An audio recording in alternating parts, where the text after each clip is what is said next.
Nets and Knicks were in Game 5 when OJ started that fateful drive. His four-way hazard lights were blinking, and no one knew what the juice was thinking.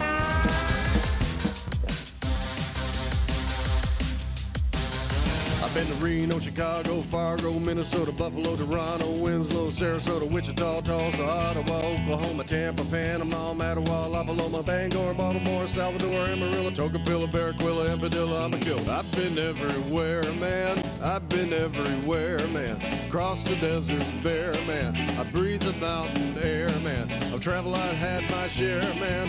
I've been everywhere.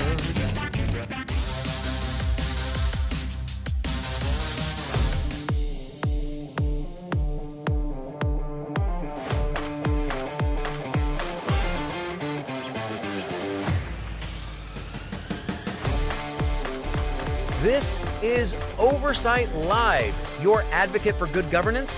We're putting the site back in. Oversight. Here's the watcher on the wall, your host, Ben Carpenter.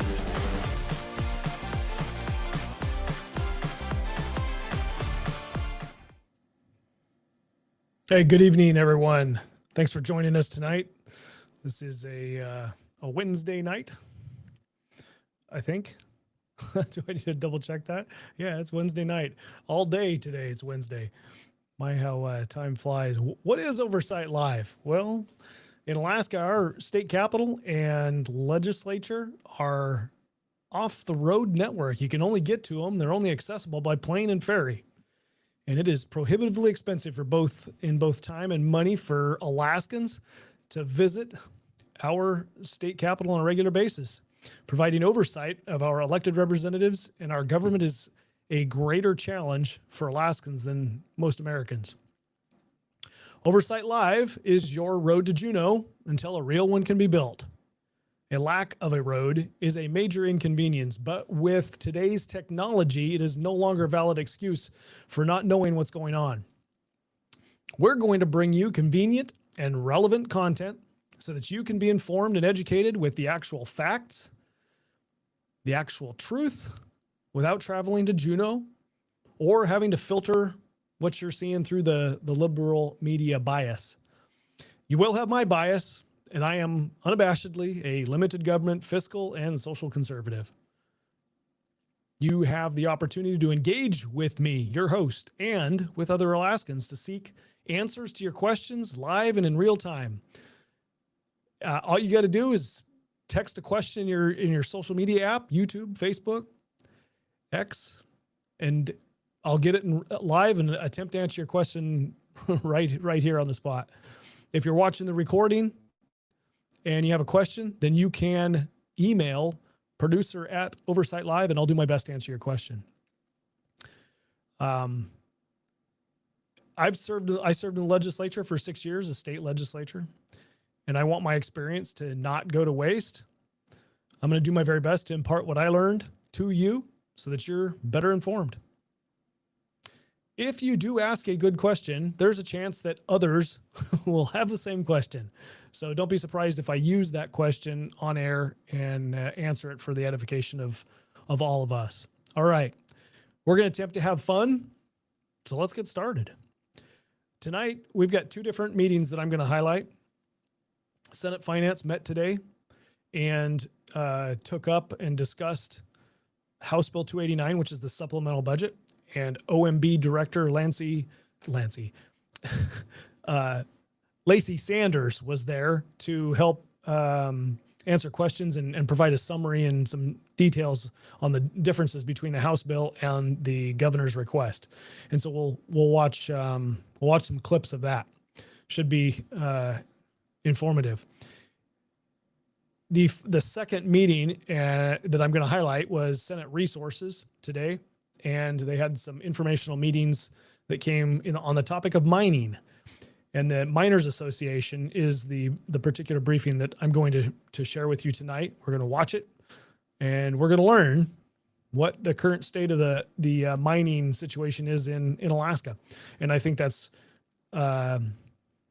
more Alaskans need to understand what's happening with regard to mining, because it is a growth area in our state. And some some amount of pressure needs to be applied to federal delegations, and I know that our federal delegation is fully on board with improving mining, but we need to keep the pressure on the federal government to allow us to get more of our resources developed. And I think there's going to be a good question here in this briefing that kind of highlights what the future could look like, and it has to do with low cost electricity. So stay tuned for that. All right, we're going to kick it off with the Senate Finance update or information about the supplemental budget, HB 289. So that's the first clip we're gonna watch here. Let me first jump over here and figure out who's with us. Craig, good evening. Hey, my wife is there. Oh, you said you watched both of those shows already, huh? Also watched the Permit Fund presentation. Good. I have not seen that one yet. Feel free to share your thoughts as we get through this these clips. All right. Let me see if I can get this going here. And bam, share the screen. It should be right here. Make sure the sound's on. And there we go. All right. We're on our way. Is intended to provide a high-level summary of what we've talked through today. So I will start with the governor's supplementals. These are through February 18th. So just pause here for a second, set the stage. The chart that she's showing on the right-hand side, the left-hand column of the right-hand side is the governor's requests through February 18th. And then the middle column is the House bill that was passed out of the House here recently. That's their substitute, their committee substitute. And then the far right-hand column is the difference between those two. So if you see a red number in parentheses, that's a negative number, meaning the governor's request is less than what the House bill asked for. And if there's a black number, it's a positive, meaning there's more, the governor's bill is requesting more than what the House approved. Okay, now let's get going. And the packet that was submitted, we talked about the overall $52.1 million shortfall, and then adding each of the items that I've talked through today, getting us down to our total of $467.7 million. That's reflected on the original summary of the deficit need as proposed in the governor's bill. As a comparison, we have provided the House Bill 289 supplementals that get to a number of $489.9 million. There was some questions that OMB received about that difference. So I was going to walk through those today. And at a high level, we had a $2 million difference in formula programs. This is related to the recently submitted revised Medicaid projection. The number is a $2 million decrease. There was a $43 million increase related to the deposit in the fire suppression fund. Debt service, as I noted earlier, we had the submission of the bond refunding. That's a $1.25 million. The governor's budget proposes the Higher Education Investment Fund transfer come from this, the CBR, Constitutional Budget Reserve Fund. HB 289 proposes it to be a general fund transfer. They get to the same point. It recapitalizes the Higher Education Investment Fund. It's just coming from the general fund. And the reason she's saying that it's coming from general funds is because the 3/4 vote to spend out of the CBR failed in the House. So the House Bill 289 passed, but the legislature or the House did not approve through a 3/4 vote the use of savings out of the Constitutional Budget Reserve to make that transfer happen. And the backfill would come from the Constitutional Budget Reserve Fund. There is $2.3 million associated with operational items that were recently submitted. One of those being the Department of Public Safety's VPSO program. And my brain is not remembering what the second one is. Just 1 second. I might have to come back to what the difference is. It's it's the $1 million for statehood defense. The House bill removes the $1 million for statehood defense. So that's the second item under this $2.2 million. Okay. Let me get to the second clip here.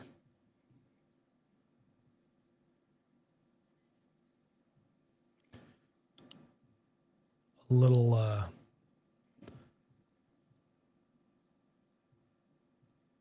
all right, now let's run. Earlier, the House version added contingency language for the disaster relief fund in the case that there was a change from the 90-10 request of FEMA to the 25-75. And then, as I noted earlier in my conversation here at the table, the House included $30 million of headroom in the proposed bill, bringing the total to the 489, and we have a difference of about $22.3 million. So I'm happy to take questions. I know that's a lot of information to digest at one moment. It would be helpful if you can explain headroom. Do we getting swelled heads and we need a building expansion, or what do we need here? Chair Stedman, great question. As a budget terminology that we use here within a unique group of people that understand it. Headroom is in the event that oil prices drop or additional appropriations are needed in other bills as we work through the legislative session.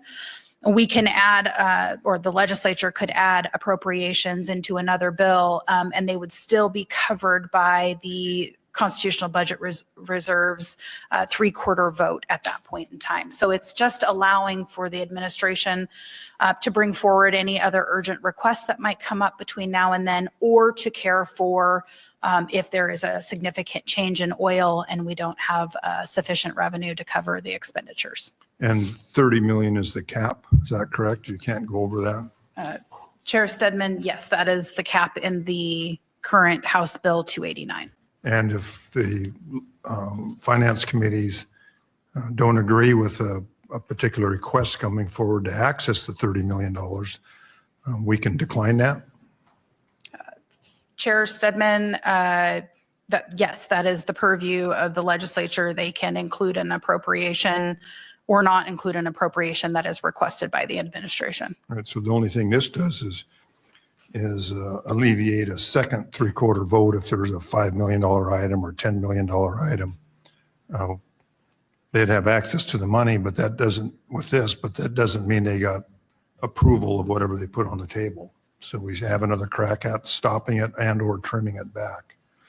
The disaster relief, what happens to that if there is no change in the disaster relief? Chair Stedman, if the federal government came forward and said that the 90-10 split was acceptable, and we received approval for that, the $35 million would not be transferred into the disaster relief fund. It would remain in the CBR. Okay, so those monies would not be expensed. Correct. And we have no control over what the administration in Washington is, FEMA is going to rule. Is that correct? They're going to do what they do and we have to pay the bill? Chair Stedman, that is correct, yes. Okay, just for clarity. Okay, so headroom. This is a big deal. And before I talk about headroom, I just want to, there's a general theme tonight that I want you to see, because there's a number of things here that are kind of on display. And the theme is good governance or good management or fiscal discipline, if you will. That's kind of the theme that I want you to keep in the back of your mind as you're hearing the discussion. Okay, so headroom. The $30 million that's on sheet right there on the last line. What they said is that headroom is just authorization to spend up to $30 million out of the CBR, out of savings, out of our constitutional budget reserve, if a need arises and we need to spend money.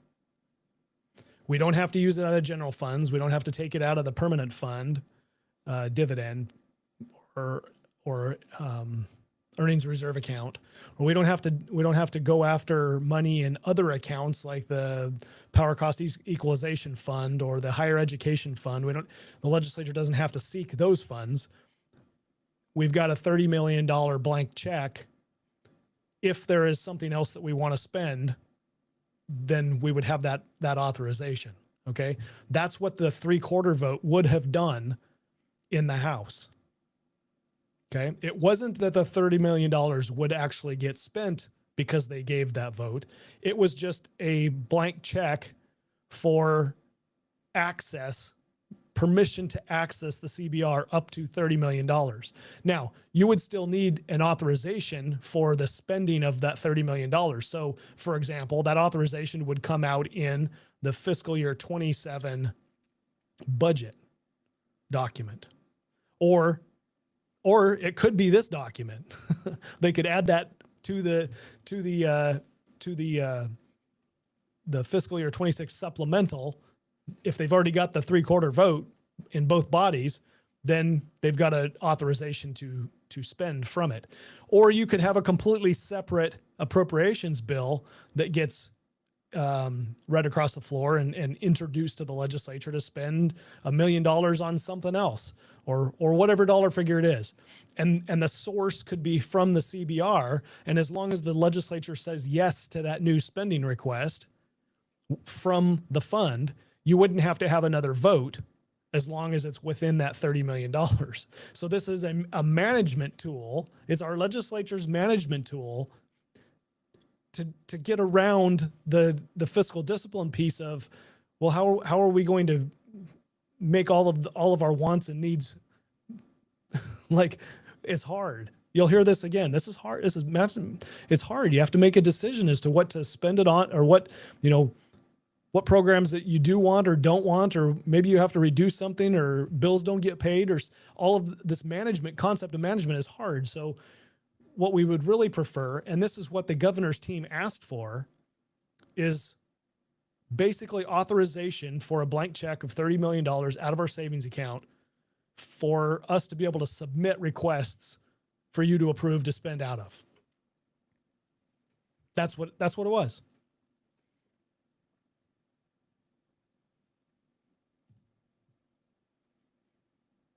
Why does our government keep growing? Part of the problem is the management of our government. Okay, clip number 3. We're gonna talk about DOT match here. We'll get this going here. Okay, this is going to be Representative Kronk asking a question. He's from the Interior. Make sure I get the sound on. There you go. And bam. Not this slide. Back to number 7, the DOT match, right? And so we have a lot of really conflicting people coming and say, I know this affects a lot of our smaller construction companies. If you're a big construction company, you don't have to have the stability of knowing that these funds are there. But with some of our smaller ones are kind of like this. If we don't do this soon, is this going to put projects off another year and another year and another year later, which is going to end up costing us a lot more money. Every year we delay something costs us more money. So is this something that, from what I understand, we need to get this done right away, even though I believe Commissioner Anderson said we didn't have to, but I have concern of all these companies that are coming to say, hey, this does affect our season. We do have short work seasons in Alaska. How important is this? Is this something that we should just get out of the way right here and done? Because there's just a lot of conflicting reports here, and I don't want to hold up our construction people. It's hard to keep employees, and if we're going to start losing employees, that affects what we're doing in this state. So help. Through the chair, Senator Kronk, having an appropriation to meet the match is important. As far as, there are varying levels of individuals that have businesses in the state. And Commissioner Anderson has spoken to having that assurance, right, that the appropriation is there and that they can move back. Whether that happens today or whether that happens in a month, that's up to the legislature on when that timing is going to occur. He has assured me that the projects will continue and they have a plan as long as they can get that money before July 1. Okay, so there is something else going on here that they don't get into. I don't know what this something else is. The right questions are not being asked, but there is a disconnect happening with regard to this DOT funding and the timing of this DOT funding, because the governor's team through OMB, this is the director here, Lacey Sanders, she's the director of Office of Management and Budget, and the supplemental budget request comes through her from the governor or from the governor's team, from whoever is telling her that it needs to be added. Okay. And what I don't have is a clip from a previous meeting where the commissioner of the Department of Transportation and Public Facilities, Commissioner Anderson, evidently told people that he's not concerned, I think, is what is being relayed here, that the $70 million is not a big concern as long as the money comes by the end of the fiscal year. Okay. So the urgency from his perspective, it sounds like is not there. And now Lacey Sanders, Director Sanders, is trying to choose her words carefully, because you've got a commissioner that's saying one thing and a governor's request that's saying something a little different. Okay. And I don't know what the disconnect is. Is it as simple as the commissioner didn't have a conversation with the governor before the supplemental request came out, and they're not on the same page, technically speaking, because they just haven't communicated? I don't know. Or is there not really a need with respect to monies that the department has or is going to have that would allow this to happen, and it isn't, the urgency isn't there. I'm not sure, but when the director of OMB comes in and has to parse her words, choose very carefully what she's saying, my red flags go up. I'm like, something here is amiss and we need to get the bottom of it. Now, can you get to the bottom of it and ask the right question? Because she's obviously not going to divulge something, but you might be able to have a conversation behind closed doors. That's the meeting after the meeting, and ask to meet with her and say, hey, okay, come on, what is the deal here? What's going on? And she might be forthcoming with you. Depends on your relationship with her. I always had a good relationship with Lacey Sanders. I always felt that she was straightforward and honest and an honest broker in the process. But there is clearly something going on with the administration here on these funds. Okay, one more clip that's partially about DOT match, and then some other amendment conversations. And I think this is Senator Kaufman. Get this going up here.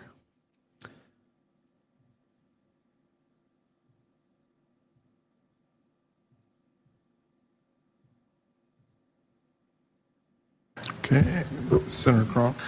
Thank you, Mr. Chair. And I don't know. I just think this is something we really should look at, because it's like, I honestly don't want to see projects delayed another year just because we couldn't get this match out sooner than later. I mean, and it's a prerogative of obviously you guys running the finance committee, but I don't want to see more projects delayed a year. I think they've had pretty much 3 years of kind of unstable issues, across our state with our construction seasons, and I don't think we need to prolong this pain for them. So, I think there's also another thing that could be happening here, and you've got a lot of pressure from trade groups and businesses that are demanding that this this supplemental request, have this $70 million to get the federal match. Okay. So it is possible also that those business interests reached out to the governor's team. They just didn't reach out to the commissioner, and the governor added it. And this process is kind of short circuited. The commissioner's not part of the conversation because he's not submitting the supplemental. It's Office of Management Budget that's submitting the supplemental. So the conversation from the constituency, from the lobby, from people to the governor is making its way through Office of Management and Budget. And that's why there's a disconnect between what the commissioner's saying and what the OMB is saying, which probably is closer to the truth. Just spitballing here. Just my suggestion. Well, I would think that this particular appropriation is timely and should be met ASAP, just for the indigestion it creates and instability within the industry. But this request in the supplemental is from your office, is it not? Chair Submit, yes, the governor has proposed this. He proposed it in the original December 11th budget that was submitted. So we can assume if he proposes it, he wants it funded. So they're getting to the point here that the governor is involved in this, right? It's through his proposal in his supplemental budget. And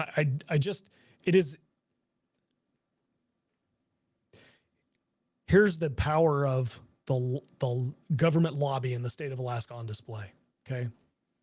Nobody is talking about the federal dollars or what the federal dollars are going to be for, what projects they're going for. Do we need the federal dollars? Are we going to be able to spend the federal dollars? What strings are attached to the federal dollars? Nobody's talking about that.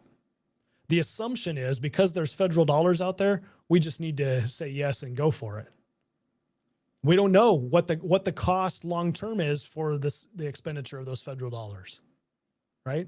Just appropriate matching funds so we can get the federal dollars, and the lobby who stands to gain from the expenditure of those federal dollars doesn't care one bit about any of that.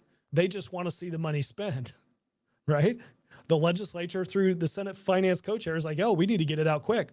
If this creates instability in the lobby, well, then we can't do that. We don't want that instability.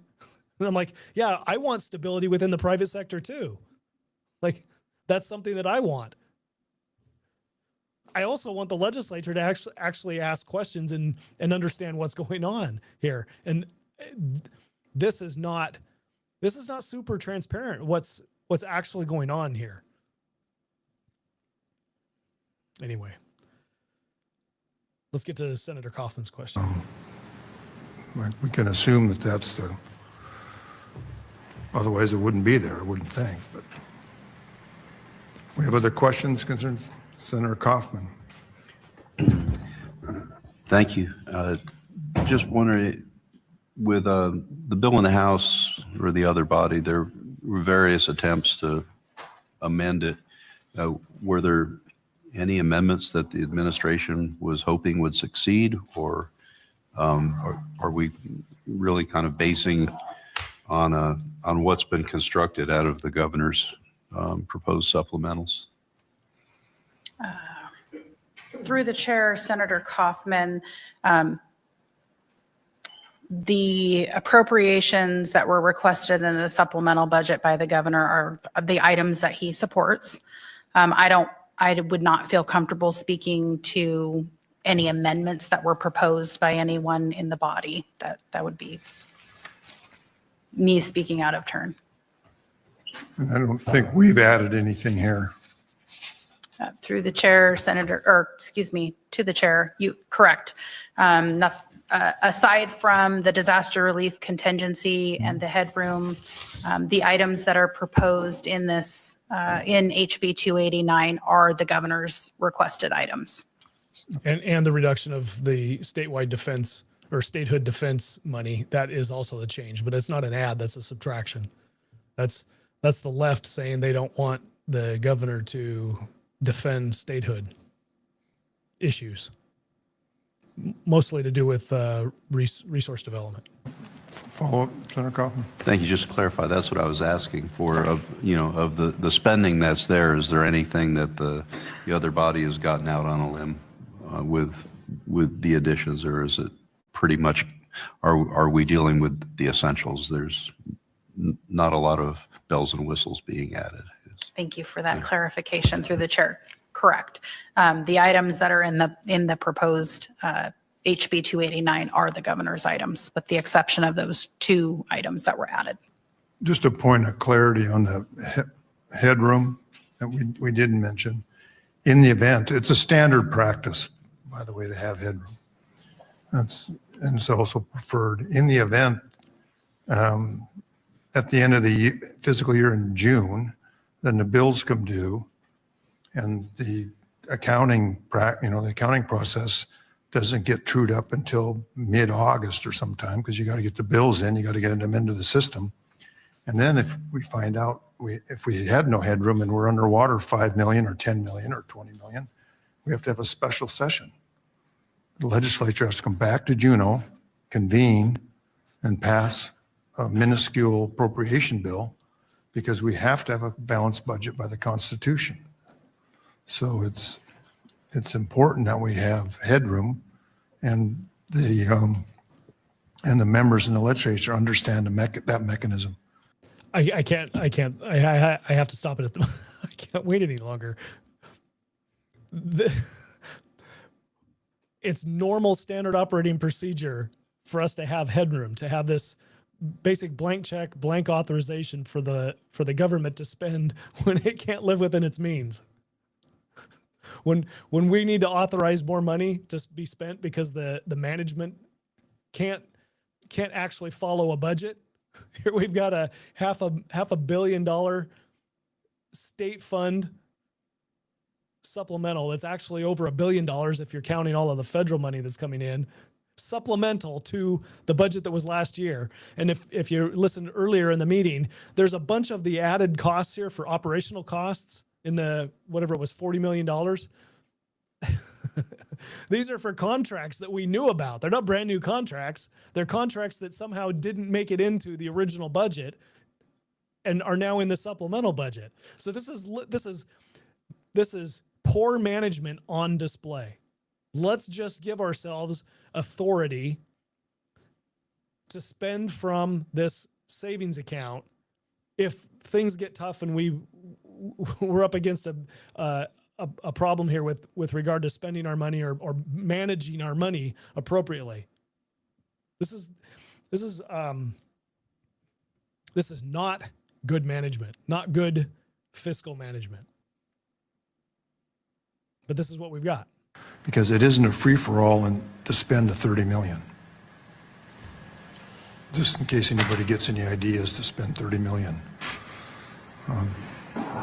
It just doesn't work that way. So, and that's why the earlier question was, do we have an opportunity to, even though the authorization to access the money has taken place, if there's that 3/4 vote, doesn't mean that the finance committees approve the request. Right. So as long as the finance committee approves us to spend more money, then we can spend it.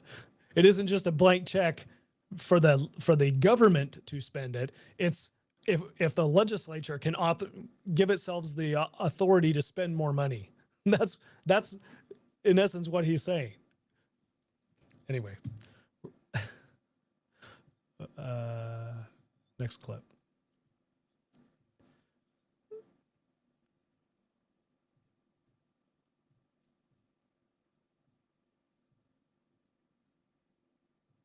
I was first going to agree with Senator Cronk on the timing of the match. I have no doubt the commissioners got a plan, but I think that plan relies on everything going right, and a couple of months provide opportunities to get work on the street, even if, and it's rare, but even if something doesn't go exactly right.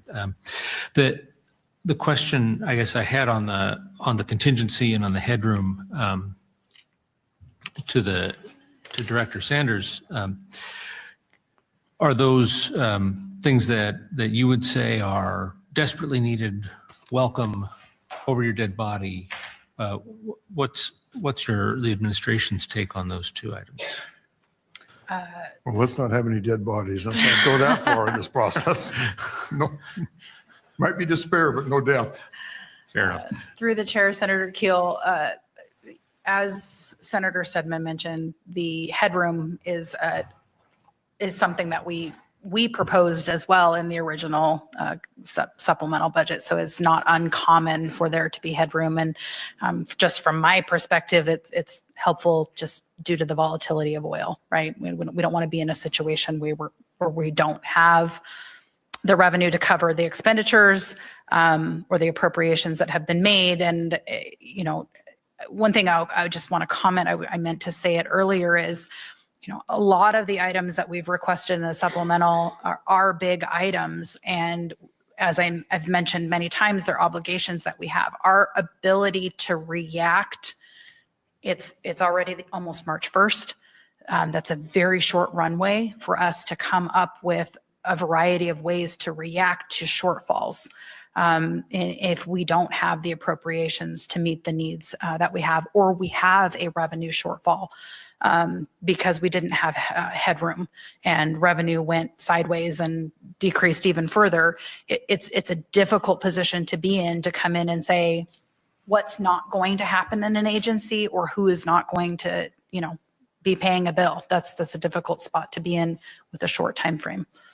Regarding the disaster relief fund and the contingency, it is something that has been on our conversations and on our mind in what does happen if the FEMA denies our appeal at the 90-10 split, and how do we respond to that? There are no concerns with that appropriation, and I just want to continue to reiterate in my conversations with Director Fisher that we really don't know what the total cost is going to be. We could be back here next year saying, wow, 150 million was just too short of an estimate. We're up to 250 million. I just don't know at this time. So she said that, and Director Sanders has got a point, right? When you have a state financial system, a structure that's based on volatile revenue sources, tax sources. Okay. So price of oil goes down, or the production level goes down, and you have less money that you're forecasting, right? All of the budget that's being built right now is built on money that we don't have yet. It is all money that's forecast to come in from July of this year through the end of June of next year. So that money's got to come in order for us to pay our bills for that budget. And she's Office of Management and Budget. She's got to make sure we pay our bills. And she's saying, well, what happens if the price of oil goes down and we don't have the revenue that we thought? We didn't collect enough taxes in this next year to fund all of the things that we wanted in our government. Okay. And the answer is, the only answer that we're going to consider is, well, let's just give ourselves authorization, and then the legislature give us our 3/4 vote to spend from the savings account. And then if that arises, the legislature can just pass an appropriations bill that would allow us to spend out of that money. Or we'll give ourselves the authorization now, and if things materialize, we'll be able to spend out of the money. It isn't a concern about the spending. The assumption is what we're doing can't not be done. Like, we have to do all of this. It's not even entering into the vocabulary or the conversation here. It is just, this is government and we need money. Let's just keep funding it. Nobody at the table is going to scrutinize the conversation. They're not going to even say anything about it. Like, well, what would you cut if the money came back? What programs would be at risk? Let's have that conversation. Would it be okay with us as appropriators if there was a downturn in funds that we not dip into savings for the particular item?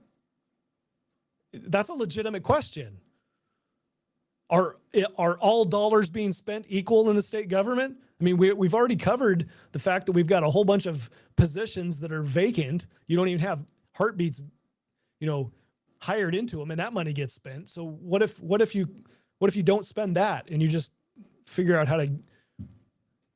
I mean, we're not even going to ask the question. Okay. Let me see. That was number 5. I think I've got one more from Senate Finance. All right.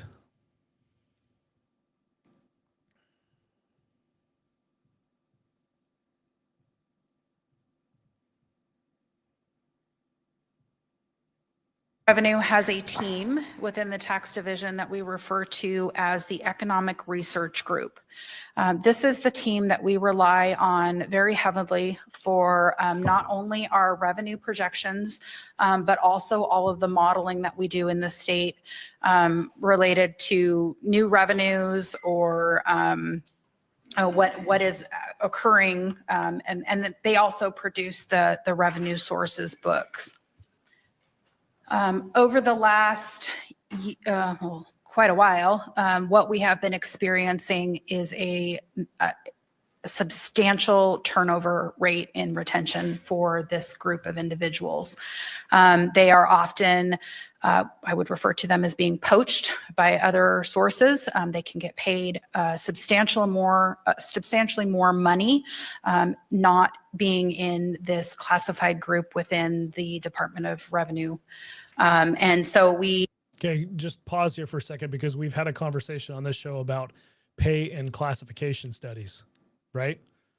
That we've identified that the pay study that the Republicans paid for in 2023 isn't going to be final for another year because they now need to look into the classification issue and they're looking to get some more advice from some other contractor and they're not going to have that advice for another year, right? So 2023, it's now 2026. You won't have answers until 2027. And this is a case in point of why not being able to manage your pay structure, not being flexible enough to manage your pay structure for whatever reason you've got is causing problems within the Department of Revenue. You know what's probably happening is you've got the other fund managers in the state that are managing the big funds, the PCE fund or the permanent fund, who are poaching people from Department of Revenue. State gets them trained up. Entities with deeper pockets or better pay and benefits, better pay structure says, hey, why don't you come on over here? And they're like, oh yeah, I can take a 10% pay increase or 25% or whatever it is. That's what the Department of Revenue is saying here through Office of Management Budget is our structure. If we want these employees, our structure is not competitive. We have to fix this. And it's a management problem. It's a management problem. Years have gone by and we haven't fixed the problem. We have a very difficult time in retaining these individuals that have a wealth of knowledge and information that is a benefit to all of us, not only the administration, but the legislature as well, as they're the ones that bring before us the documents like the updated revenue projections and do substantial amount of modeling for us.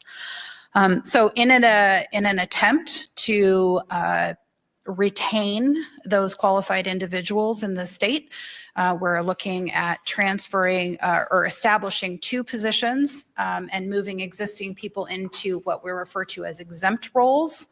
Those commercial analyst positions do get paid, bringing them up to market substantially more than what is currently in the budget. And then working with our Department of Administration to evaluate the salary associated with these individuals to ensure that we can retain them moving forward. So moving an employee from the state of Alaska, the state's pay and classification system, to an exempt position, which is outside of that classification system, in order to solve this problem. Because the bureaucracy the state government cannot get its poop in a group. It cannot fix itself. Like it's gonna cost us more money and management time to try to figure out how to fix this system, and then we got to have a conversation with Department of Administration on making sure that our exempt positions that we'll have enough money to pay those exempt positions the amount that we need in order to keep those people in the position without fixing the problem. We're just putting a Band-Aid on it. And yet, every year, we just keep funding government. We just keep funding it.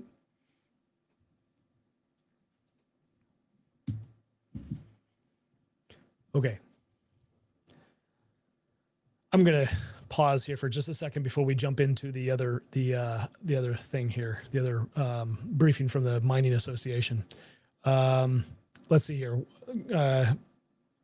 Love the quote, legislature is used to this mechanism, or something along those lines, with the headroom, and it isn't a free-for-all spend of the 30 mil. Yeah, it's not a free-for-all unless the legislature, meaning the finance committees, say so. And then we've got access to $30 million because you've already given us your vote. That's what it is for this next year. Just call on us. We'll gin up a bill, hold a special session, do what's necessary. Beyond poor, I'd be laughed out of a project meeting the first time fired to say, yeah, this doesn't happen in the private sector. This is a government-centric way of doing business. Do you think if they have extra access to extra money, they won't spend it? Possibly. I guess it all depends on what demand is.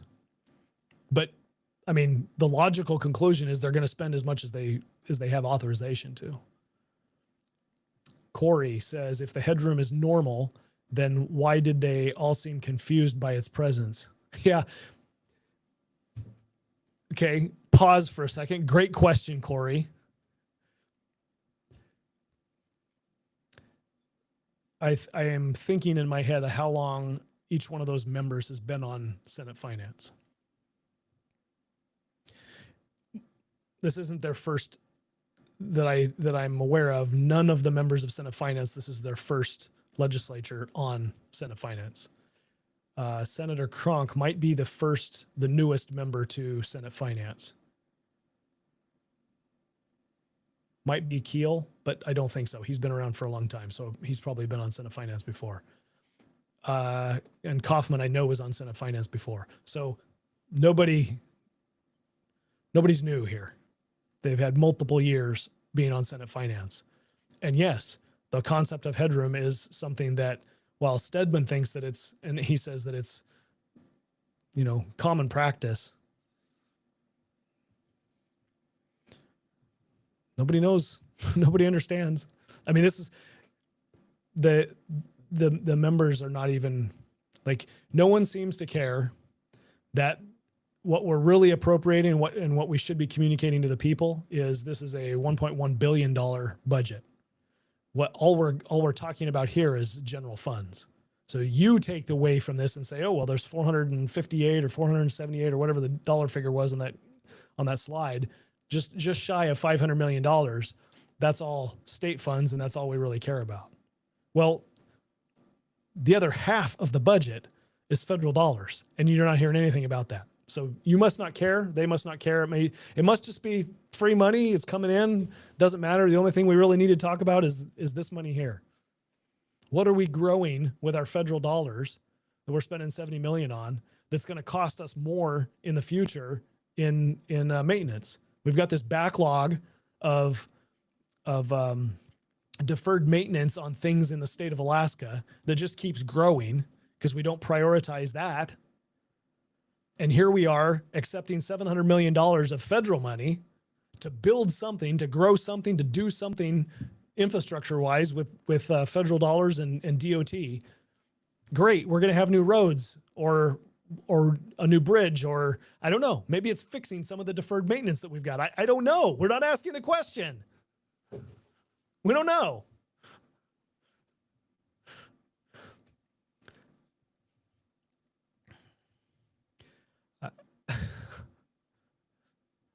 if you don't laugh, you're going to cry. Question from Lynn. The supplemental is for the calendar year ending June 30, isn't it?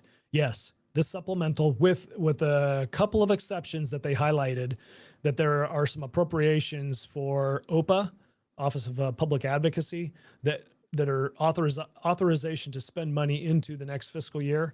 And there was one other that maybe I'll come up with in a minute, but there was one other appropriation that was also into the next fiscal year, authorization to spend into the next fiscal year. But yes, this budget that they're talking about is for spending up until the last day of June. That's where it's coming from, or that's what it's for. Christopher, spend on speculation. Yeah, you're probably referring to the comment that I made about the revenue being a future revenue collected, and that's exactly it. We are speculating on our, not this supplemental budget, but on the other budget document that the legislature is working on right now for fiscal year 27 that starts July 1st and will run the rest of this year and halfway through the next year. We do not have the revenue yet to pay for all of the spending that we are budgeting for. We are assuming that that revenue is going to come in over that time period. So are we spending on speculation? Yeah, I mean, in a way, but the likelihood that we get at least some revenue coming in is great, because we're still going to have oil getting pumped out of the ground unless it stops being pumped, and then we've got bigger problems probably. But yes, so that's the way the budget works. You've got you don't have the money right now. It'll come in, and this is how we're going to spend it as it comes in. There's a concept that the legislature, the legislative finance team told us when I was on finance, that said, look, you can't spend down the constitutional budget reserve fund completely, because that money that's in there gets used and repaid. It's a kind of what's the right word? They use the fund in case they have a shortfall in revenue, but then that revenue comes in later that month, and then they have the money to spend. It's cash flow. Sorry, cash flow is the word I'm looking for. So the CBR is used for cash flow purposes, always gets repaid. Now, if you didn't have the CBR, then you would just go to a bank or some financial institution and ask for a short-term loan, and that would be your cash flow dollars, because you don't have revenue, and it would come in, and then you'd pay off that short-term loan. Not unlike how a business might do it when their accounts receivable hasn't, caught up with expenses, and they need some cash to pay payroll. So we'll go down to the bank, they'll float us some money, and then we'll pay our loan off to the bank when the money that's due us, all of our invoices are paid, and then we have money to pay out, right? So it's the cash flow piece of it. That's not what we're talking about here. The headroom is not cash flow. Okay.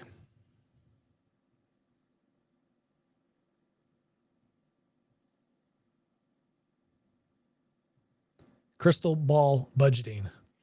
Yeah, I mean, some of the challenges that you have in the state finance team, the being on legislative finance, on the finance committees, is you are speculating, you are making a best guess or a best decision on money that's going to come in and expenses that you think are going to happen. I mean, you don't know for sure. Business is not different in that way. You don't know exactly how many widgets you're going to sell in the next 6 months or a year, but you got to figure out how you're going to spend money. You got to have some kind of plan, some kind of budget for how you're going to spend money. So that's not unusual, I don't think, from any other states that do it. I mean, the federal government's going to be unusual because they just print the money. They don't have to go to some place to take a loan out. They just print the money, and I mean, I guess it is a loan in a sense, because other people are buying your treasuries, buying your debt, and you got to pay it back. But it's not exactly the same, but businesses do the same thing, is look at their crystal ball and see how do we think we're going to be spending our money this year. Just wait till they implement a payroll tax, the clown show in June. Yeah, I mean, 100% what you heard tonight and what you all hear in the building is we've got a problem with being able to fund government, and what we need is another source of revenue. That's what you're hearing. So the dividend is going to go away. All of the permanent fund earnings is going to go to government. It's still going to grow, and then they're going to come and ask for a tax. It's going to happen. It's going to happen. You can't get your dividend back after it's gone. And now you'll be having a conversation that every other state has that says, no, we don't want any more taxes. The problem that you have is that your permanent fund is going to continue to grow. Every year you'll have more money. So eventually you've got a giant government that's funded by this giant permanent fund. And I don't know, maybe that's what you want. Maybe you want a really large state government and a lot of dependency. I don't.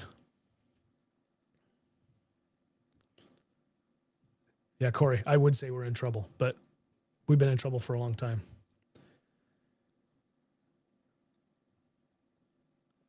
Let's see. I want to get to this next clip here. We're at... Oh, good question, Lynn. The revenue forecast. So Department of Revenue puts out two forecasts, a spring forecast and a fall forecast. All of the decisions that are being made right now with regard to what we think we're going to have in revenue is all from the fall forecast last year. Okay. So probably November timeframe, if I'm not mistaken. So here in March, they're going to have a spring forecast, and it's going to update the fall forecast. So it'll look forward again for another 6 months or project out another year, what we think our revenue is going to be. And then you'll see if we have to make adjustments to the budget at that point because we don't have as much revenue as we thought we were going to have, or maybe we'll have more. I mean, I don't think that's going to be the case, but sometimes it is. So that new spring forecast is coming out, and it'll be here in time.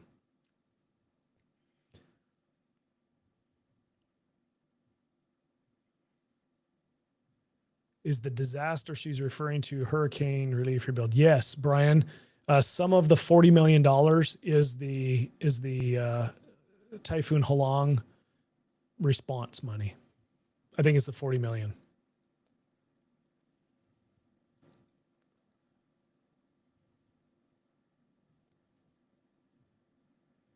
Shouldn't they use previous fiscal year as a base of the next and not spend over or only by a specific percentage? Well, now you're getting into solutions. So in my opinion, every single dollar that gets spent ought to come back to the legislature at the beginning of the year, and somebody has answered for how we spent that money. Show us how you spent the money.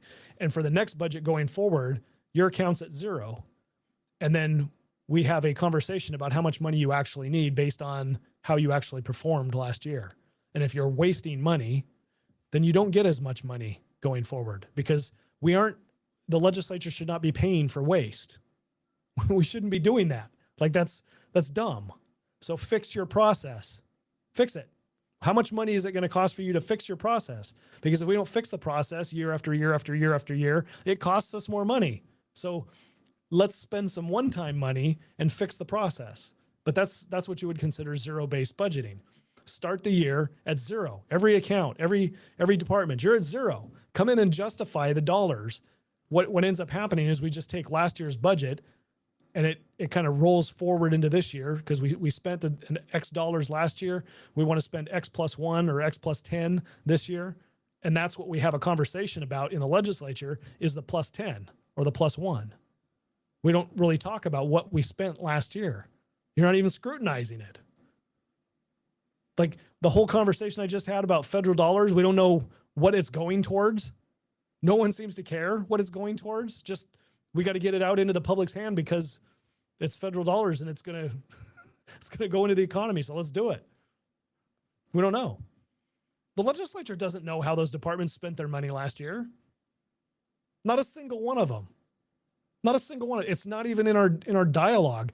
Even your budget subcommittees is where all of the legislators who aren't on a finance team, on a finance committee, you break each department down into subcommittees, and all of the legislators have to serve on a number of committees and go through the budget the first time. Well, the only thing you're going through is what the legislature, what the administration, what that department is asking for in ads, or maybe subtracts, but mostly it's all ads.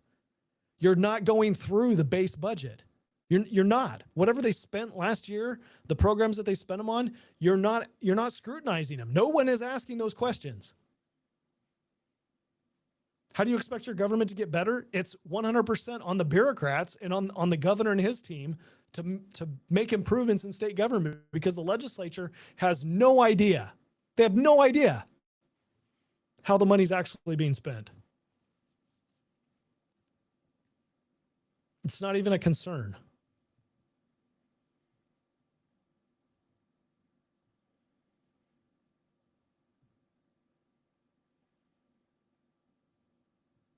Should they use the previous fiscal year? Let's make sure I got that answered. And then only rise by a specific percentage. So if you're authorizing growth, and you say should, like we've got two spending limits. One of them is a constitutional spending limit, and the gap between the size of our budget with all available funds that we have now and the limit for which we would be subject to is, I don't know, $10 billion. It's way large. It's not even an effective limit. And then you have a statutory limit that tells us how much we're technically by statute allowed to spend. And if we bump up against that or blow through it, we just blow through it. There's no consequence. It doesn't stop us.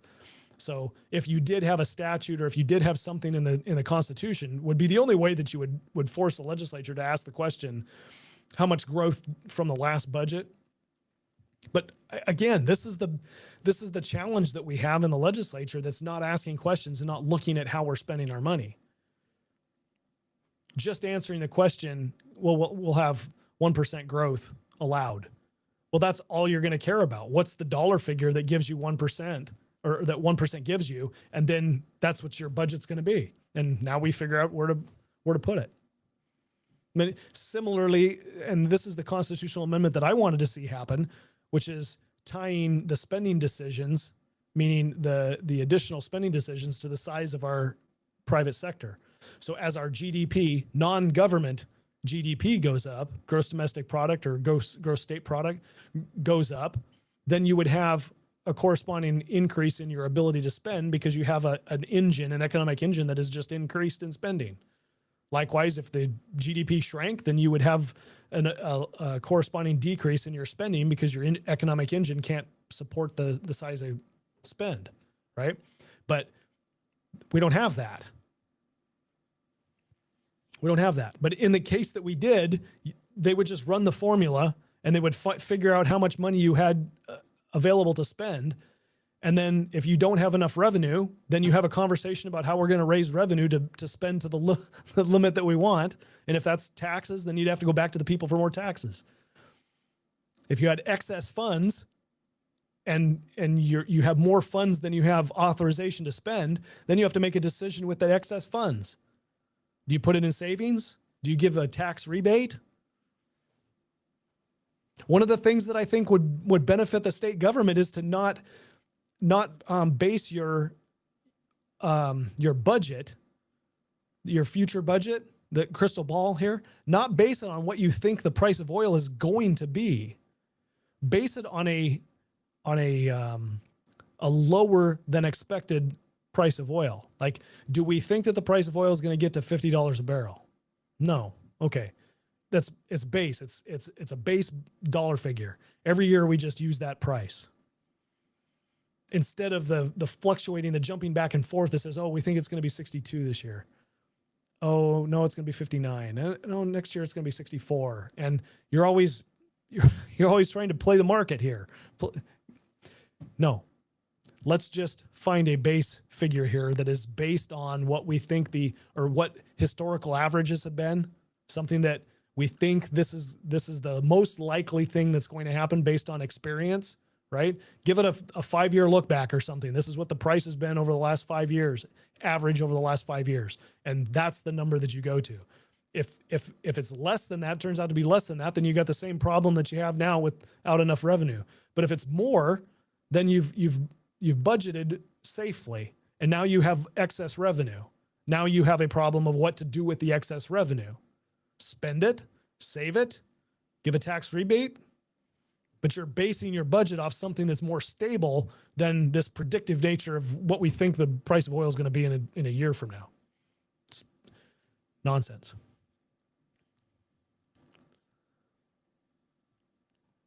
Okay.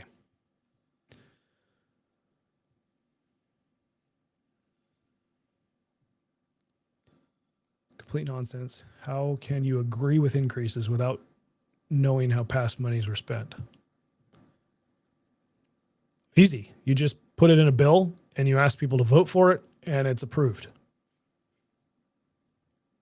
In the case of the binding caucus, you just get a majority of the majority to agree to the spend numbers and where it's going, and then the rest of the caucus has to vote for it.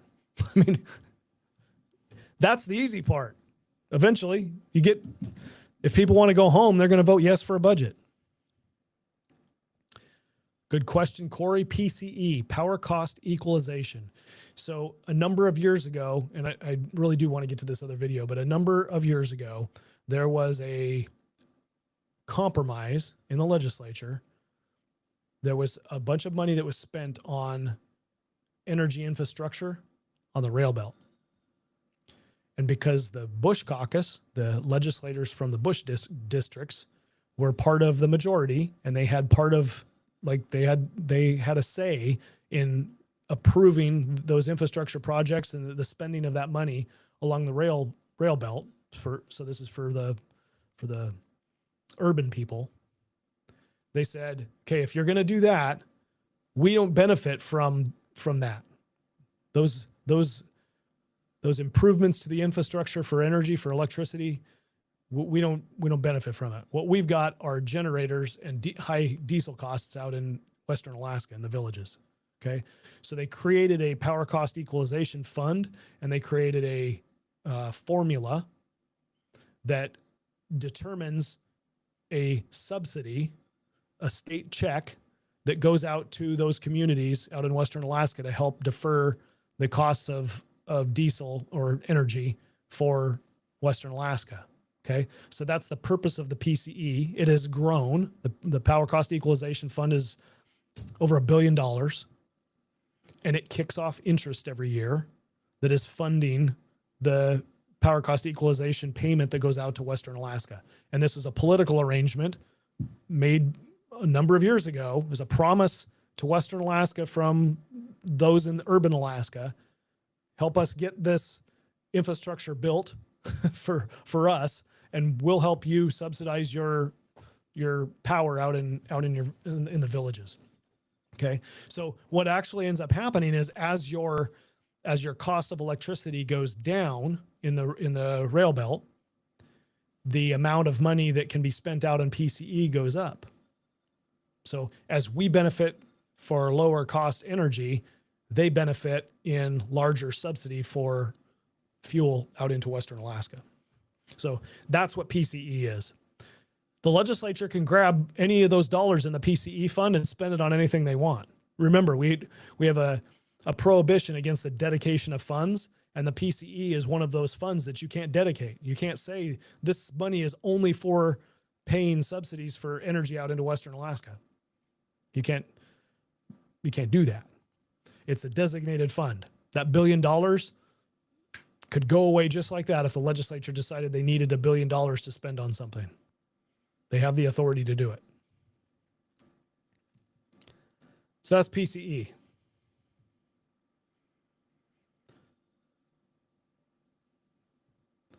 I've never understood why, this is Deshana York.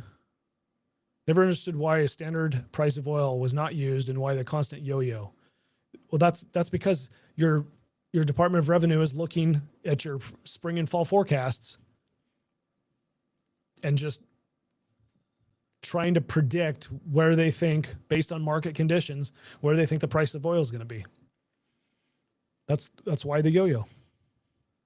That's the structure, the lever, the structure that we have.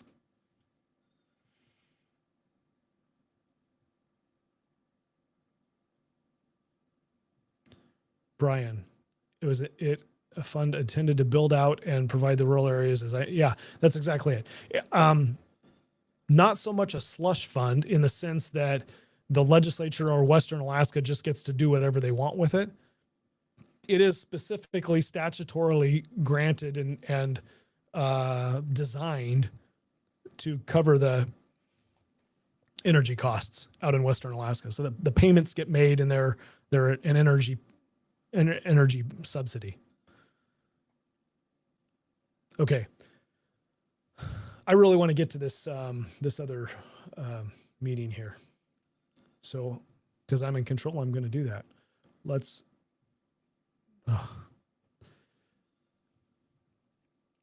Okay. Here we go. And away we go. This is a long meeting on a pause when I see questions or something I want to comment about, but it's about 30 minutes, I think. Maybe 40 minutes. But it's a good update from industry on mining. Meeting to order. Today is Wednesday, February 25th, 2026, and the time is 3:30 p.m. Please turn off all your cell phones. Okay, I'm just for set the stage here. On the far left, you've got Senator George Rauscher, and then there's Senator Matt Clayman. The chair is Kathy Giesel. Rob Myers is on the right side, and then Scott Kawasaki, Senator Kawasaki, is on the far right. Members present today: Senator Rauscher, Senator Kawasaki, Senator Myers, Senator the committee. Trying to fast but we have a forward. quorum to conduct business. Thank you to Heather and Jude, who are keeping the minutes and running the audio for us. We have 3 presentations today: mining update from the Alaska Miners Association, Red Dog mining update by Tech and Nana, and lastly, critical. Am I correct? That's correct. Dave? Yes. And Mike Satry, we know he lives here in Juneau, the Director of Government Affairs for Hecla Mining. So welcome to the 3 of you. Thank you, Madam Chair, members of the committee. Thank you for the opportunity to be here. I'm Diantha Skabinski. I'm the Executive Director of the Alaska Miners Association. We are the statewide mining industry trade association that represents all aspects of the mining industry, from large metal mines and projects, our state's one coal mine, our placer mining industry, industrial mining, and then the contractors that service and support our industry. Good afternoon, everyone. Thank you, Madam Chair, for having us here today. My name is Mike Satry. I'm the Director of Governmental Affairs for Hecla Mining Company.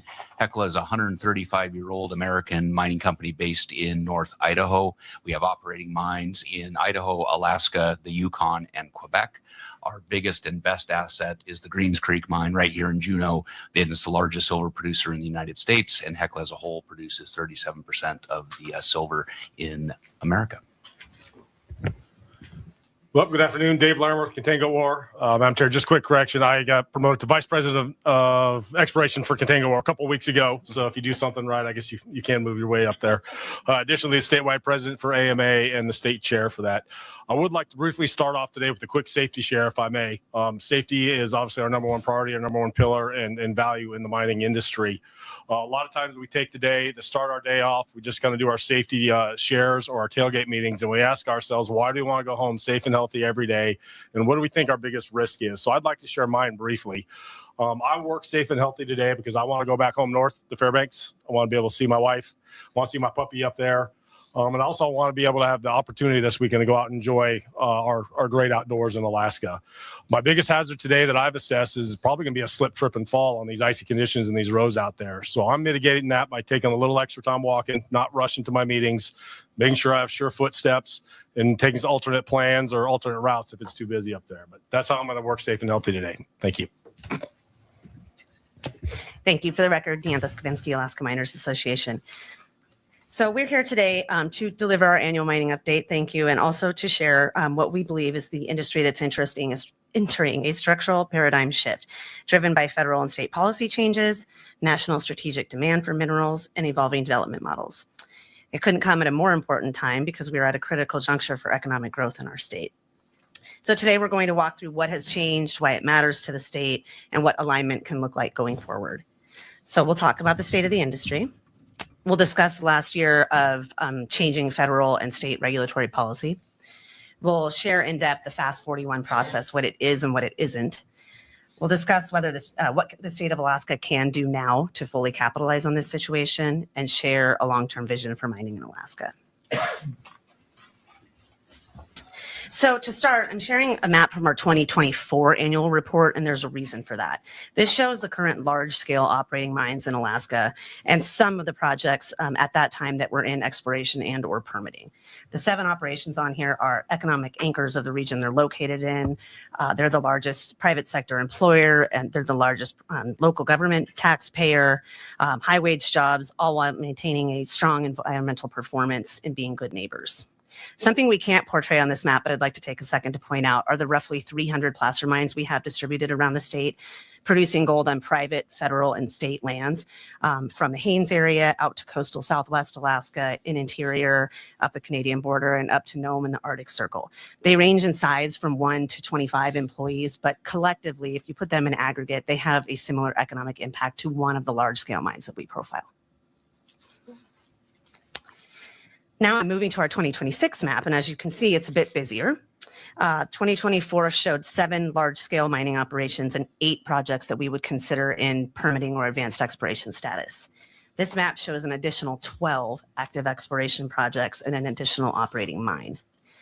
I do want to be clear, this isn't a declaration of, oh, the federal administration changed and all of these projects suddenly popped up. You all know that industry in Alaska doesn't work like that. But a few observations that we can draw in the last 5 or so years are a number of factors changed the global mining supply chain and really changed the landscape of mining in Alaska. The pandemic and the country realizing we couldn't just snap our fingers and get whatever we wanted showed really how vulnerable we are. And geopolitical events, very much improving commodity prices, a number of things that made it evident that we needed to portray these exploration projects as a long-term vision for Alaska's mining industry. So to put that in a more brief term, we are looking at one of the strongest development pipelines Alaska has had in decades. But Ambler isn't on there. So we, Madam Chair, I would definitely suggest that you pose that question to Dr. Lance Miller when he comes up here, but we have from residents of the region gotten feedback over the years that they would like us to portray this map as Upper Kobuk, and there are a number of different deposits in that area. Gotcha. But the geologist will give you a better answer than that. Okay, thanks. Thank you. Oh, good, he approves. Yes, And thank Senator you for the Kawasaki. question. Yeah, a question on this, because I noticed Pebble on here, still continues to be on here. There was a court filing on February 17th by Department of Justice saying that basically the Trump administration continues to oppose the proposed mine. And I'm just wondering what your thoughts are on that and how it impacts the potential for that to not be on the map next year. Senator Kawasaki, thank you, through the chair, Senator Kawasaki, thank you for the question. What happened this past week is that the Department of Justice filed its reply brief to litigation from the Pebble project. The Pebble project is suing the EPA for a preemptive veto, so the veto that was issued while they were in the pieces of their permitting process. So the reply brief from the Department of Justice outlined what their defense was on behalf of the agency to the litigation. I would still consider this very much to be an exploration project that is going through what is sadly a phase of permitting a mine, which is litigation. Okay, thank you. All right, I'll let you proceed. Just making sure I'm done. Yes. So each year we contract with the McKinley Research Group to perform a study of our industry's economic and community benefits. They collect data from the mining companies themselves, but also Department of Labor, Department of Revenue, et cetera, to come up with the big picture of all of the economic benefits across our state. I won't read this screen to you, but just highlighting a few, 12,400 jobs attributed to the industry with an average wage of $122,000. Workers live in over 85 Alaska communities, many of those where there are not other employment opportunities, and they're in rural Alaska. Last year, mining paid $92 million in state revenue, $47 million to local governments, and $240 million to Alaska Native corporations, bringing ANCSA revenues to $3.6 billion. Okay. What do you notice about that slide? From a legislative point of view, I'll share you, but I'm just curious. What do you notice? Who's winning with mining?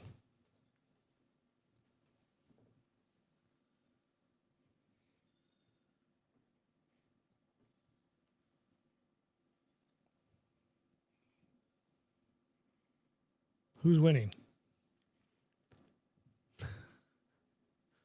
So I'll also point out that when we're having conversations about subsidizing electricity in Western Alaska through PCE or education funding in Western Alaska that is 100% on the legislature because there is no organized borough and no borough tax, no borough support of education in Western Alaska, right?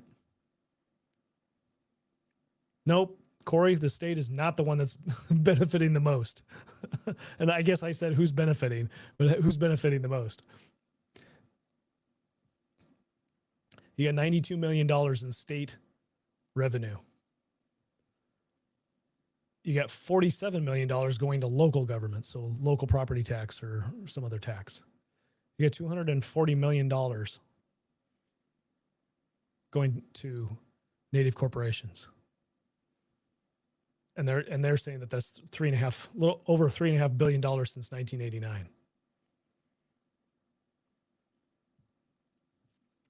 And there's not a cost share with regard to the cost of education in Western Alaska.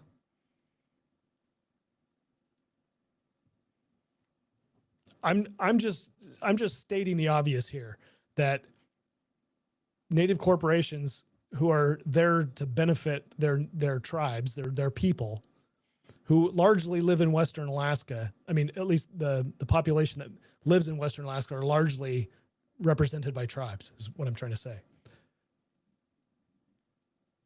And our mining industry is benefiting tribes twice as much as it is the state of Alaska. I just find that interesting. So is there possibility, is there opportunity for some sort of an arrangement in Western Alaska, like a borough, for economic activity that's happening through the Native corporations to take on some of the cost of managing state services out there? I mean, the economic engine that happens in the Kenai Peninsula or in Fairbanks covers the costs of doing stuff that's produced, by locals, the local government, the schools and roads and things like that. If there's economic activity that's happening with tribal corporations that are supposed to be benefiting their tribes, then it seems to me that there's a way here where the state government doesn't have to pick up the entire tab for some of these things out in Western Alaska. Anyway, I don't know whether that's something that's feasible or politically palatable to people, but it seems like there's some money there. All right, let's go on. It's 1989. The full committee report, and thank you to your staff, the full McKinley report is in your committee packet and has a lot more data, but in the interest of time, I'll take it from there. But the key takeaway from this information is mining is scalable, private sector growth that bodes very well for our state's economic future. Pause for one moment. Senator Kawasaki has a question. Yeah, thank you. I did have this question. So when AOGA came here, I said the same thing. Metal mining, the residency report came out in very early in February. It's been tracked since 1992 or so. In metal mining in particular, it shows that the percentage of residents, is close to non-resident is close to 44.2%. It's the highest it's ever been. It's a trend that at least in 10 years has gone from 33.5% to 44% non-Alaskan hire. And I'm just curious why that trend seems to continue what options are there for changes? And just in the last year, prior year on year, the total number of non-residents increased by 122. The total number of residents decreased by 116. And so it looks like a one-to-one swap. Can you explain it? So through the chair, Senator Kawasaki, there's a number of factors. Mr. Satry, would you identify Yes, yourself? apologies. Thanks. For the record, Mike Satry with Hecla Mining, and through the chair, Senator Kawasaki, there's a number of factors at play here. I think first and foremost, you have to start with the demographics of the state of Alaska are against us. Depending on which region you're in, overall, we've either held flat or slightly declined in population, and we have an aging population. So we have less and less people entering our workforce. And they have a multitude of choices they go forward. Maybe they'll go to college, maybe they'll go to a career and technical education center, but that workforce is desired really around the world, whether it's in oil and gas, mining, program, whatever it is. So we are competing for a dwindling local workforce here. Mines have invested significantly in our university system, in local workforce programs, to be able to hopefully increase our local workforce. In fact, today, representatives from both the Greens Creek mine and the Kensington mine here in Juneau are at the Juneau Innovation Summit talking about the issue of non-resident workers and what the two mines are doing specifically to build regional capacity so that we have more locals working at our mines. Just yesterday at the Juneau Mining Forum, there was a fantastic panel with kids from Juneau who had gone through the Mining and Petroleum's training service, Delta Mine Training Center training, and now have jobs where they're making six figures a year, just a few years out of high school, and they love the mining industry, and it was just fun. It was really enlightening and heartening to hear them talk about how much fun it is. So, the reality is, it is very hard to find enough people to fund our mines. That doesn't mean we're abandoning Alaska communities. We are investing in everything we can for a local workforce, but in the end, we have to produce, and we will bring in whoever we need to do to make that happen. Hopefully, then we as a state and as a community show them that Alaska is a great place to live, and they move here, and they stay here, and raise their families. So maybe part of the challenge Thank you. is people that would have otherwise For the been able record, to Diantha Skabinski, Alaska Miners employed Association. I are gave Mike the unable to side eye pass on drug that because I tests. thought it would be helpful for you to hear directly from an operation. But I do want to share that I collectively hear that exact same message from all of my operating mines and project members. They're all, in fact, they have revived our longtime Human Resources and Workforce Development Committee, where the HR managers at companies meet once a month to share information, talk about how they can support some of the training programs around the state. But it is a shared issue across all the mines and projects. I'll just add something on that topic. It'd be interesting to know how many of those out-of-state employees. A whole committee hearing on this, but a lot of those times it gets you down to a community discussion, housing, childcare, all of the things that you guys grapple with all the time. Yes. I'll let you go forward. Oh, pardon me. Senator Kleiman has a question. Before you go to the next slide, you're listing $92 million in state of Alaska revenue. In contrast, extra royalty payments, just recent $240 million, $3.6 billion since 1989. For the state of Alaska revenue, is that what is the state revenue? Is that taxes or something else? And also, subset, does the state get any royalty payments in the mix? Through the chair, Senator Kleiman, that number is comprised of taxes, fees, royalties, revenues to the railroad and ADA, et cetera. So that's any way that Alaska takes revenues in. I'm trying to remember the second part of your question. I can. Senator So Kleiman. I'll ask it slightly differently.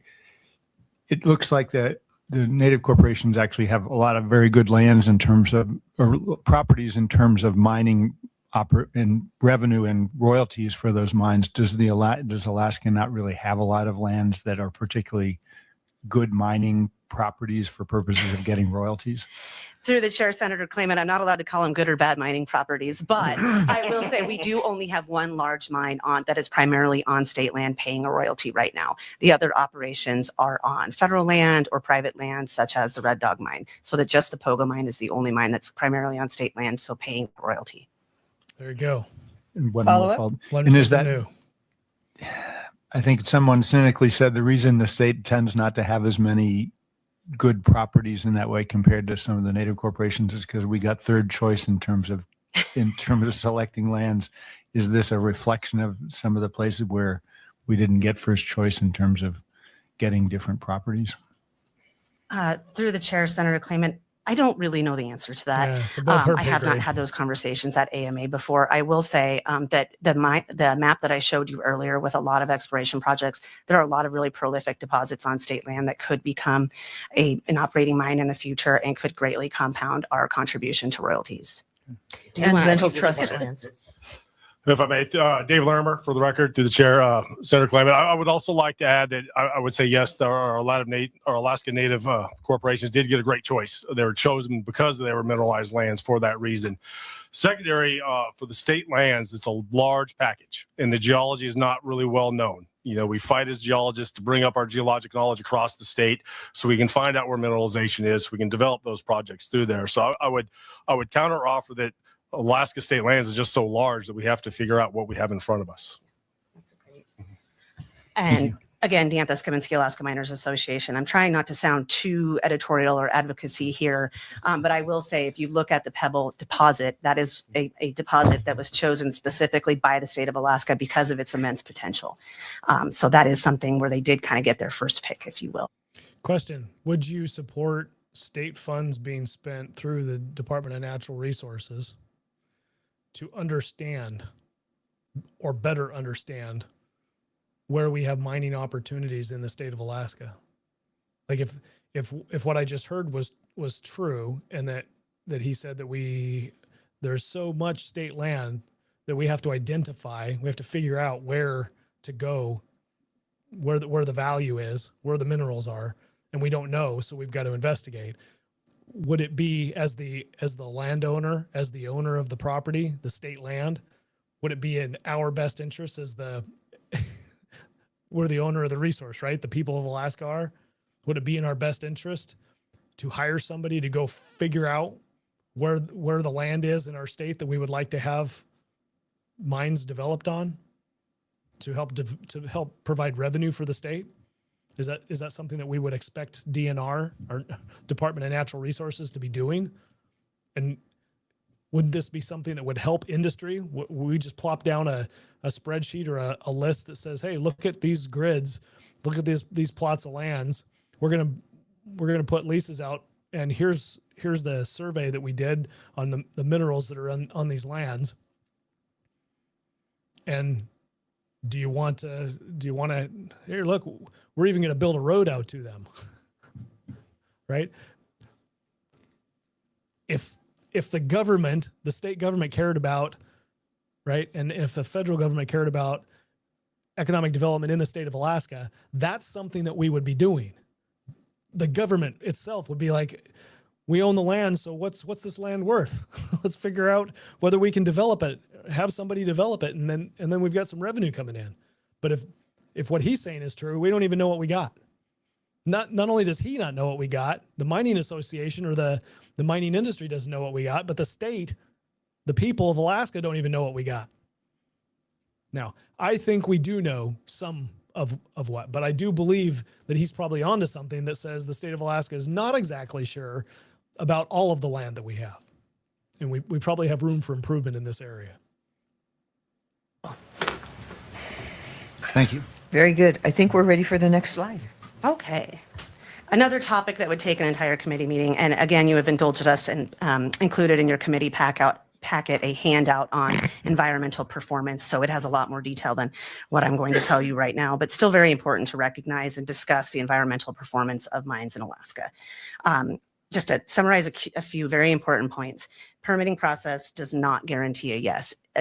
In many cases, there is a back and forth process that happens with the project proponent and state agencies before a formal application is filed that the public has a chance to weigh in on. And what I mean when I say that is that the mining company takes a proposal into the agencies, and the agencies review it and say, we think you could have done this better and we want to see this change. And there is a back and forth perfecting of that application before it goes out before the public. So the misnomer out there that the state never says no. Many times the state says no before a formal permit process starts. Also, once a mine is fully permitted, I'm using air quotes, they will have dozens of federal, state, and local permits in hand to be able to operate. At the end of once they get those permits, the regulation doesn't stop there. There's strict operational oversight throughout the life of the mine. There's financial assurance held by the state of Alaska to ensure that cleanup never falls on the back of public dollars. There is a reclamation plan that is required by law to be approved by the Department of Natural Resources Commissioner before operations can start. And I have listed here 3 really recent and great reclamation examples. The Grant Mine in Interior Alaska has a tailings facility fully reclaimed and signed off by the state of Alaska. Use Valley's Poker Flats received phase 3 bonding sign-off, meaning it went through all of the recontouring, regrading, revegetation to essentially store the land back to what it was like before the coal was mined there, and that has signed off. And then the True North Mine in Interior Alaska was operated by Fort Knox, and it was the first metal mine to be fully reclaimed and accepted by the state. So it's nice to have some of those modern examples to share with you, if you will. So we operate under some of the most rigorous environmental standards in the world, and it's not the question isn't if we regulate, it's do we do it with predictability and capacity? And in one of Dave's slides, he's going to kind of get into the state angle of that. So I've laid out the important benefits, the environmental record. As the United States looks at the concept of increased domestic mineral production, we have maintained that mined in America is going to be mined in Alaska. I'm going to turn it over to Mike for a moment. He's going to go through the federal regulatory shift, but I do want to leave you with a few things to keep in mind. Your committee, we have all been inundated with the term critical minerals in the last decade or so. There's disagreement amongst the definition and how it's applied to decision making. And at the end of the day, all of the minerals that we use to go into important applications, defense, grid modernization and stability, whatever it might be, they're all critical because they're all strategic assets to society. In many cases, the critical minerals term was used to identify the less commonly produced minerals that we're heavily reliant on from foreign nations, in many cases adversarial. Those minerals are often not produced viably on their own, and they are produced when mining is taking place for copper or zinc or silver or gold. So there is becoming awareness of this, thankfully, and federal policy now prioritizes domestic production incentives to be pushed to all minerals and not just critical minerals. So with that, I'll turn it over to Mike. Thank you so much. All right, for the record, Mike Satry with Hecla Mining. As Ms. Skibinski, started out, we've seen an incredible shift in attitudes and awareness of the mining industry in the last 6 years, post-COVID. We during that time period, we realized our supply chains overall were at risk, that our domestic mineral production was waning, and we were dependent on adversarial nations for many of the things that power our daily lives and our national defense imperative. So starting with the Biden administration, and specifically the Department of Energy and then the Department of Defense, realized that we need minerals for energy. We need minerals for our national defense. And there was a shift in that administration towards incentivizing domestic metal production. And we saw some great things that started there. But in the past year, we've really started to go full throttle on trying to realize America's potential and Alaska's potential in the mining industry. So, from day one, we saw the Alaska specific executive order that looked at removing any unnecessary hurdles to energy and mineral production. Later on in 2025, in March, we had an executive order to immediately increase American mineral production and look at how we can bring projects forward in the permitting process. And that's incredibly important because even though we all now realize the importance of the mining industry to our nation, there was an S&P Global study that came out last year that says on average from discovery of a resource to mine production in the United States, it takes 29 years. And so, there's a lot of things that the geologists have to do on the front end to be able to find and define and develop that deposit and get to a point where it can be permitted and ultimately constructed into operation. But what we really have to do is make sure we are not getting in our own way on the permitting process. So we've seen lots of actions from the administration to move that forward. We've seen the Ambler Road approval. We have deregulatory agendas that have been implemented in Department of Interior, at USDA, EPA to move these things forward. We've seen a change in approach on the critical mineral list, and we've had several new metals added to that. We now have silver, lead, copper, zinc, all on those lists. These are the minerals that we produce right now in Alaska. And gold's been recognized by the president as critical in his executive orders. And that's important because that designation by the agencies really allows the other laws, the other statutes that are out there, allows us to utilize that critical mineral designation for prioritization, financial incentives, and hopefully predictable permitting as we go forward. And then, last year in the reconciliation bill, there was over $8 billion in critical mineral initiatives that were funded. And I think you're going to hear about the potential of some of that later on in the presentations today. When we talk about critical mineral accelerators, money's coming from National Science Foundation. Department of Energy is sitting on over $400 billion of loan authority for critical mineral projects. And you can just go down the line of what Department of War is doing right now as well. But I talked about that 29-year time frame. That's much longer than a presidential administration. We have to have durable permitting reforms. The mining industry is going to be here for multiple administrations, multiple Congresses. And so that's why we're working hard in Congress right now to put some of these permitting reforms into statute. And we've seen the SPEED Act, which would make NEPA more predictable, and the Permit Act, which would make the Clean Water Act process more predictable. Those have passed the House, and now they're sitting in the Senate. And we're hopefully going to work with the EPW committee to get those moved forward and get some version of that permitting reform passed by both houses and signed by the president, so that we do have that permitting predictability going into the future. In the meantime, as we work through all of this, one of the big tools that's been utilized to help mining projects go forward is the Fast 41 process. And I thought I'd take a little bit of time to talk about that today because it's new to a lot of people, and there's some confusion about what it means and what it doesn't mean. And this was first implemented in 2015. And by fast, they didn't mean we're going to very quickly permit everything, but it was fixing America's Surface Transportation Act, because they realized there was permitting impediments to simply building bridges and maintaining our highways and doing all the things that DOT does. And so they created the Federal Permitting Improvement Steering Council, so there would be a coordinated permitting function of the federal government to move these forward. In 2021, mining was added as a covered sector to the Fast 41 process.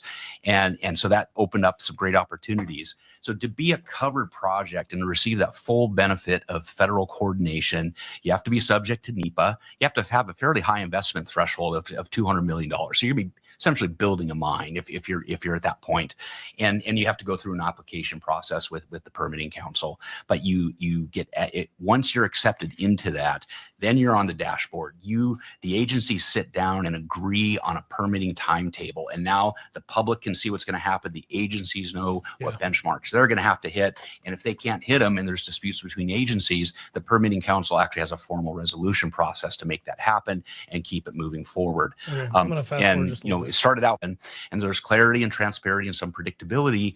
How much time do you think this could shave off a project? You talked about 29 years in the beginning, and now you're talking about a Fast 41 process, which definitely escalates some of this. So how much time do you think we could shave off of these three projects that you're talking about? We're through the chair, Senator Rauscher, and still Mike Satry for the record. We're going to talk about that just a little bit. We've got some examples of some Fast 41 covered projects, and I think Mr. Larimer is going to have a great example there. But what we once again, the having set time schedules and having dispute resolution procedures is incredibly important, so that all the agencies are at the table moving that project forward in an efficient manner. And so years potentially off of the big projects. I'm going to talk very briefly because Mr. Larimer has a better story on Fast 41. But at the Greens Creek mine right here in Juneau, we've been operating for over 35 years. Exploration is critical to extending our mine life. We were going through an environmental assessment process for our surface exploration program. EAs are only supposed to take 1 year, first by regulation and now by statute. We were over 2 years into the process, lots of delays. The opportunity came up when the Fast 41 transparency lists were implemented. We put that project, we were able to get that project on the list, and we were able to get a notice of decision 6 months later because the permitting council was looking over the the shoulder of the local Forest Service folks and says, where's our schedule? What is the holdup? How can we make this happen? Permits now in hand. We have 5 years of certainty now for our surface exploration program, and Hecla as a company is now going to be spending more money on exploration, nationwide, but especially in Alaska as a result of having that certainty. But I know our time's getting a little bit tight, so I'm going to pass it off. All in there. And more specifically, this is the worked out timeline that we've worked out through the permitting council, through the federal regulations, and the program. This is a detailed back and forth. It sets the schedule. And it's not just the Fast 41 Permitting Council trying to push projects. This is a two-way negotiation back and forth with the project proponents. There were areas that were going too fast for us that we knew we weren't going to be able to hit. So we actually had to slow them down. Said, nope, this is too fast. We need this extra time to meet this deadline to do this correctly through here. So this is what transparency looks like. This is the accountability we look like as we go back to this. And this is the coordination effort that we go through this in this project. Many of these projects don't fail because of geology. We fail because of funding and uncertainty and capital. That 29 years delay of projects is capital time that's being spent and timeline wasted out there. So being able to truncate and have these set timelines that everyone can fight to and agree to is huge on the capital side. We have a higher confidence from a project side of what we're going to need to get through this project, what we need to do to get to this finish line so we can have this final mine decision. And frankly, it helps reduce the capital costs to get projects. At the end of the day, excuse me, this directly ties back to the state. If we can maneuver more of these projects that were on our diagram that are on state lands, if we can move them faster, this comes back to our state revenues. This is that added job valuation and creation. It's that infrastructure utilization. It makes Alaska competitive in our ranking going forward through here. Our tie-ins back to the state is we're on the right path. We signed that Fast 41 MOU in August 2025.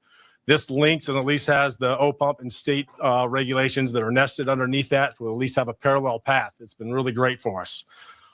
Additionally, this ensures that our state agencies, we need to look that our state agencies have the capacity to meet these coordinating timelines. We are up against the personnel shortages. We are having retirements out there, aging workforce that are retiring out there, especially in our regulations and our permitting side of our agencies that we can't backfill. We need that capacity to be able to maneuver these permits through this timeline. And of course, avoiding the state bottlenecks, once these milestones are achieved, we need to be disciplined in our procedures going forward on that. Next. Basically for Alaska, what this means is we want to be able to utilize our Alaskan infrastructure. We want to lower our capital intensity costs for these projects because we're not looking at building mills. We're not looking at building large tailing facilities.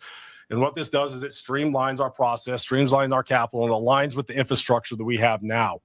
This is definitely a smaller footprint. Is environmentally has significant impacts that we're not generating these large projects out there. For Alaska, this means we can maneuver these projects faster again. With a permitting reform, with this DSO model, we can maneuver projects from the advanced project phase to those mine decisions faster because we have reduced that large capital costs. You saw in our previous slides of the largest operating mines. Of those, the majority of them do have large processing facilities, tailing ponds, because that's what we do. This model will not replace that. We have geology and we have the potential for our large mines that will support that. But these are all the other little dots that you see on the Alaska geologic maps. These are all deposits and prospects that have been orphaned through the past 30 or 40 years because they just weren't large enough and the economics weren't there enough to maneuver these into a mine. What this DSO model does is it reduces that capital. So now these are economic to be able to produce these metals. And these aren't just gold mines or silver mines. These are all the mines that have out there that are on our critical metals list out there. I do highlight the story of Manh Choh. This is this first successful story of this DSO approach here in Alaska. Our Johnson Tract project is the next one we're lining up for this DSO approach, where we're looking to mine ore, the Johnson Tract, put it directly into a container, maneuver that container to a ship, and take that to a processing facility. At the end of the day, this is not the end-all be-all fix, but this is part of our paradigm shift that will help maneuver more of our projects. That's something that's frustrating to me, and they're going to discuss this a little bit later, I believe. But the benefit here, you can see, it says for the Alaska, this means early royalty streams. The benefit for workers is there is no mill, there's no processing of the ore. It's just going to go into a container and then it's going to get shipped somewhere else to be processed, to be turned into something useful for value added activity on it, right? And so we're just the extraction, the resource state, and we don't have any value add capacity. And one of the reasons that we don't is because our cost of electricity, our cost of energy is so doggone high. I think if I clip the video here appropriately, they'll say that you need to be down into single digit cent per kilowatt cost in order to make some sort of a processing facility competitive. And you're never good. And so what could the legislature do? What could the state of Alaska do? We could prioritize reducing the cost of electricity, and economic activity could flow from these mines when they do come online, right? In the future, we're talking some fraction of 29 years to get some of these new mines that we saw in the first couple slides, potentially, if they pan out, if the regulatory process will allow them to go forward. A decade from now, they start operation. Well, if we have done what we need to do in lowering the cost of electricity over the next decade, then potentially somebody says, hey, well, I'll take a container of that ore here and put it through a facility. We'll turn it into something here because we can compete with other places on the globe because we've got low cost electricity. That's economic growth and economic opportunity, but it requires some forward thinking and some decisions to be made, maybe some money to be spent in order to lower the cost of electricity. Just one example. Anyway. That final mining site. Great, thank you. Senator Kawasaki. Yep. Yeah, thank you. Thanks for being here today. I appreciate your testimony. I did have a question though about this direct shipment of ore. Where does it eventually go to for processing? For processing. Yep, for the record, Dave Larimer, through the chair, Senator Kawasaki. We need to look at the proper facilities that can operate this. There are not a lot of facilities in Alaska that can. I mean, the Manh Choh is a great story where the Kinross facility there in Fairbanks did have capacity. The economics made sense for Manh Choh. For Johnson Tract, we are just part of our studies right now. There are not a lot of processing facilities in the U.S. or North America that can handle this. There are some in Canada, and that's a major flaw that we need to talk about in our future programs in mining in Alaska. There are a lot of thoughts out there, a lot of talks out there that can Alaska be able to be a processing facility? Can we take this mined in Alaska and take it to that next phase where we're making metals in Alaska?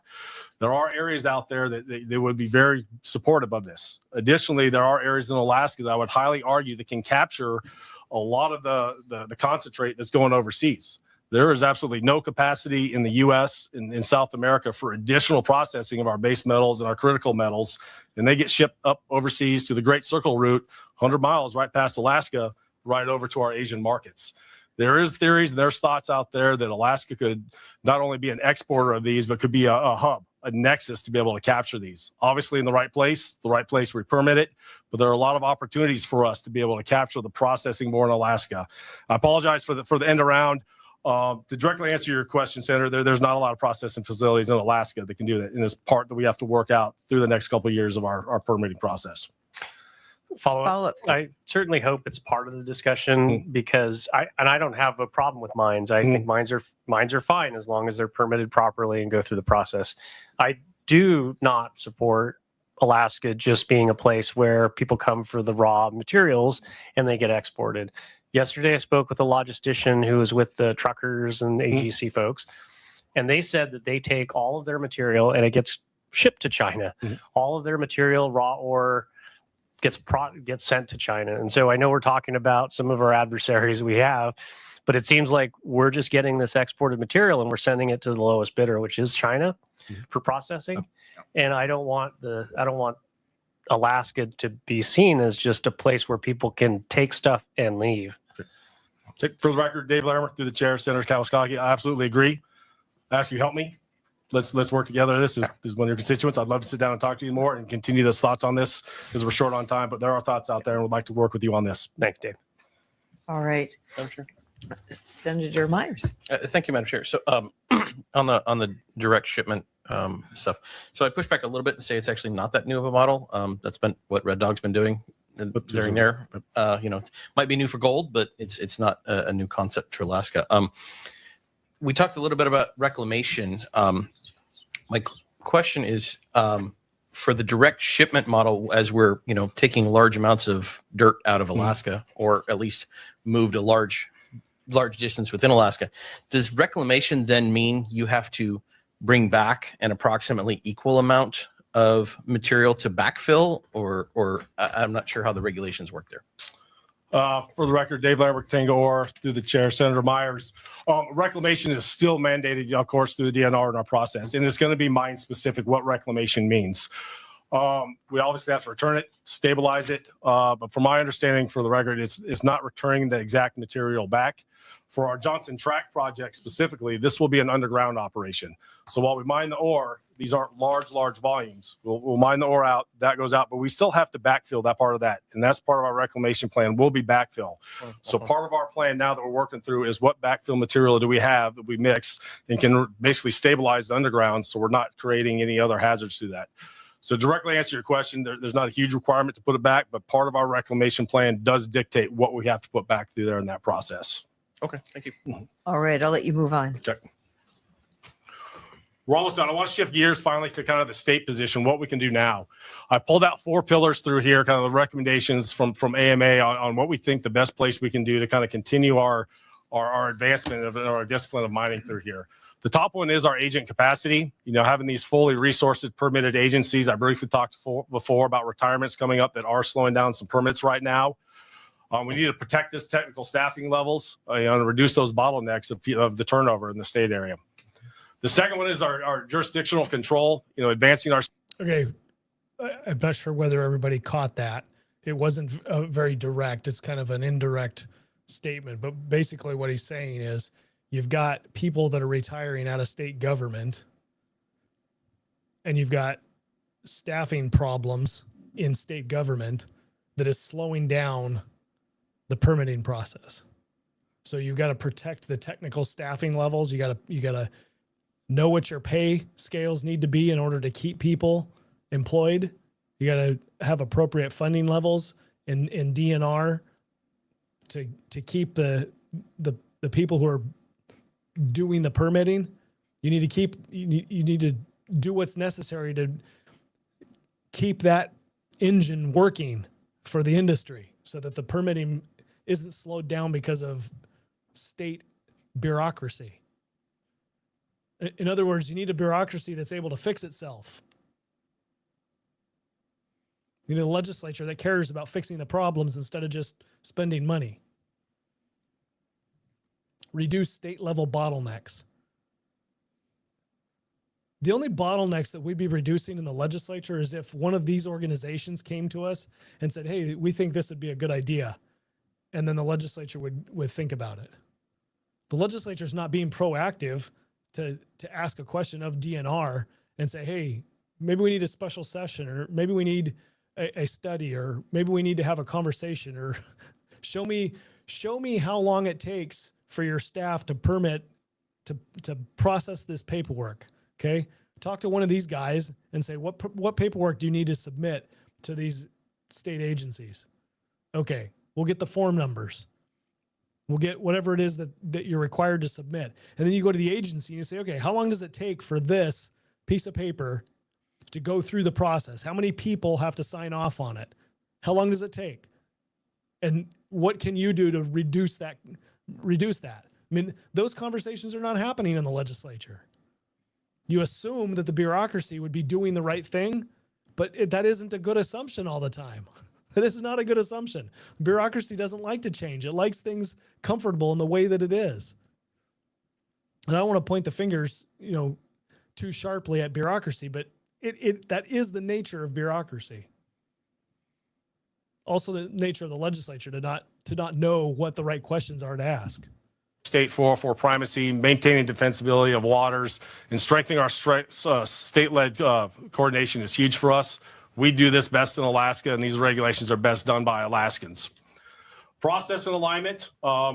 OPUMP has been a great facilitator for the mining industry going forward on these projects. We have some recommendations on modernizing, especially being through the FAST 41 process, not necessarily making it a part of the process, but that alignment. A lot of that visibility and being able to sit to those coordinated timelines is huge for us. And we're working with DNR and OPUMP now to do that. But that tracking system will be absolutely huge as we maneuver projects forward. And of course, enforcing those milestone disciplines back to that timeline is big. I want to briefly talk a little more about this, about our access and our data discipline. To protect our mineral access, in our state lands use, and we recommended that we require mineral potential evaluations on our lands. But to be able to do this, we recommended that we need to establish a state geologic data repository. This isn't new. It's been kicked around for a while. I'll admit I was a big opponent against this, but as I look more and more, the lands on the state of Alaska that are out there that are exploration wise, a lot of that data gets lost. Companies get turned over, they get lost. We have members in our membership that are older. They have garages full of geologic data. This all starts with geologic data they've had through the years, and there's no place. It gets orphaned. When a company goes extinct, they can't just turn it away, and it's good geologic data. They don't want to throw it away. So a lot of our membership has asked, hey, help us. What can we do with this? One of our recommendations, and I'd love to continue more, is the GMAC, the Geologic Materials Center, is a prime facility that could be a great repository where we can collect the data from state lands and be able to turn this in. Further, as we maneuver forward, Alaska is one of the few places that doesn't require exploration on state lands to turn over that data yearly as part of a report. This has been a struggling point for me, but if I quantify this back to any lease I have done through private property, through an ANC or anywhere else, they're the property owners, and we are required to turn over our data. It's something that needs to be talked about, and I'd encourage further discussion of how we can do this in the state, because as owners of the state land, we need to be able to protect our data that's collected out there so we can maneuver these. And do you follow what's happening here? This goes, honestly, I did not see this slide. I did not see this discussion. It's fortuitous that they're talking about this because I just talked about it, right? It's the whole concept of the state going out and figuring out what it is that we have. Well, technically you may not need to have to pay a state employee to go do it because there are other companies who have already gone out and figured out what the land has, right? And what he's saying is there are companies that go belly up, they go under, they close up shop, and they take their data with them. So here's the concept that the legislature's got to weigh. If you've got a private enterprise, a private company that goes out and pays for its own study to do business, does the state then have rights to the activity that private enterprise did? He's making an argument here that the state is actually the landowner. The state, it's state land. And from a natural resource owner perspective, where the people of Alaska own the natural resources, right? And we lease land to a private company to go get our natural resources. And his argument is, well, if that's the case, then the data that you collect when you're doing what we lease the land for, then that data should come back to the state for this repository of information. So that the state, I mean, if you're not gonna do business in the lease anymore and you're gonna go away, then we want the information that you learned from that land. Maybe it's a situation where the state's got to pay for it. I don't know. Maybe there is a legitimate claim of ownership of the data that comes from it. I mean, if I'm an employee of somebody and I produce a product or come up with a patented idea or something that's patentable, the company, because they're paying my salary, unless there's some contract that prevents it, they're the owners of that product because it was on company time that I developed it. So if the state's the resource owner, then maybe I don't know. I can see it both ways. I can see from a private enterprise perspective that I really don't want to give up my private data. But again, if I'm going out of business, then that data's got to go somewhere. It just makes sense that for efficiency that it should go somewhere. But that's something that the legislature should be grappling with. That's what he's pointing out, is that there needs to be some solution here that we currently don't have. caveat this by saying I have worked on projects on state lands where I know there's been surveys done, and I know that I have to go back and spend the $80, $90, $100,000 to reduplicate surveys that have been out there because that data wasn't accessible or tied to the land. They're lost. So it's one. I don't want to say it's my passion project, but it's one of those I would recommend and would like to continue discussing. Not official. With everyone in the resource committee about how we can best do this. Thank you. I'm going to ask you to wrap up. Yep. Okay, that's it for that meeting. Okay, I saw a couple comments coming that I thought I would address here real quick.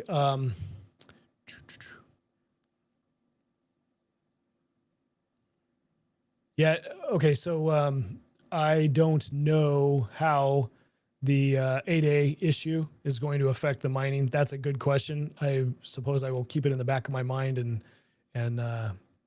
when it comes up again. I don't know whether it is going to or isn't.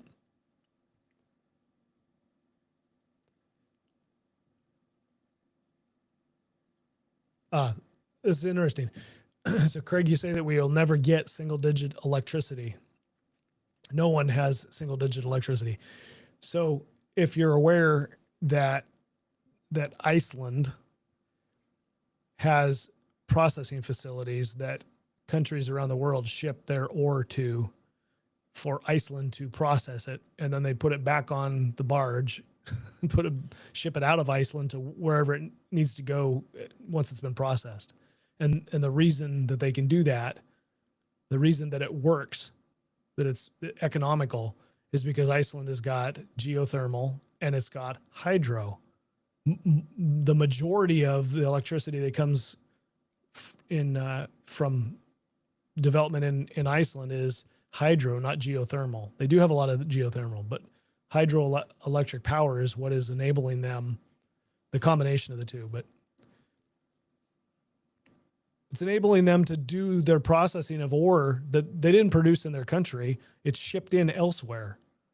When I was in the legislature, I was told that there's processing material from Australia being shipped to Iceland, processed, and then shipped elsewhere for wherever it needs to go in the manufacturing process.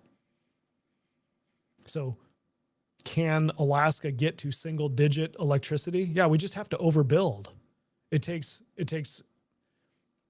something similar to what we've got with the gas line project, which says there's a seller of natural gas and there's a buyer of natural gas, and the two need to agree on the economics of a project of being able to sell a commodity, right? And this is layman's terms, but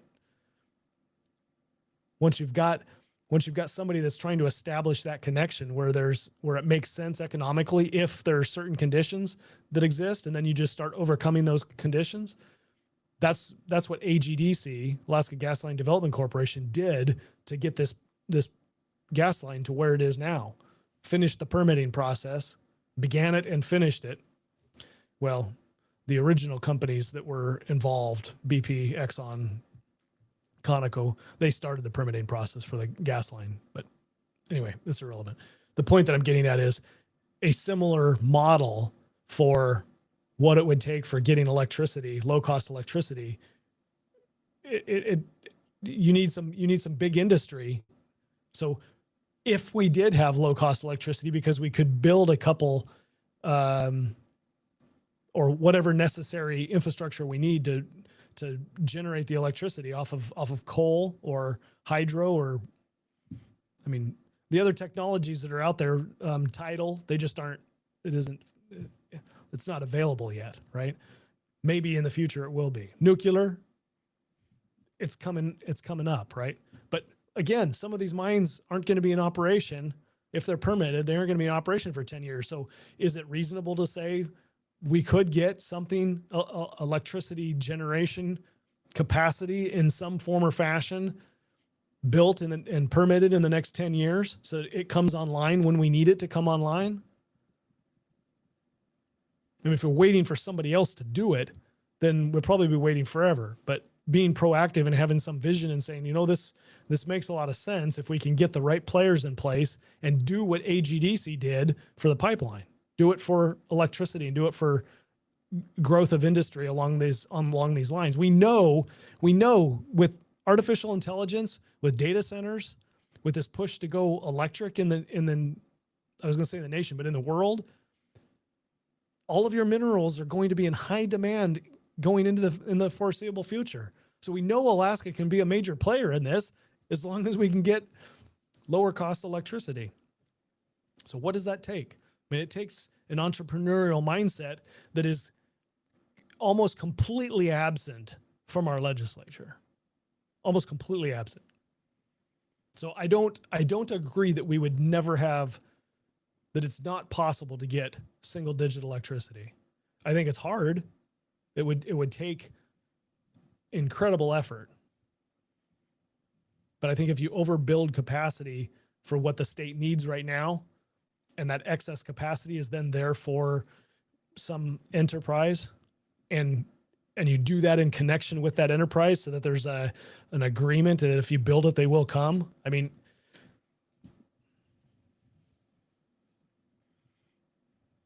it's done elsewhere in the world. Why can't it be done in Alaska?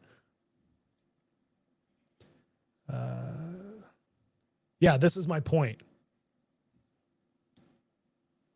You want to grow.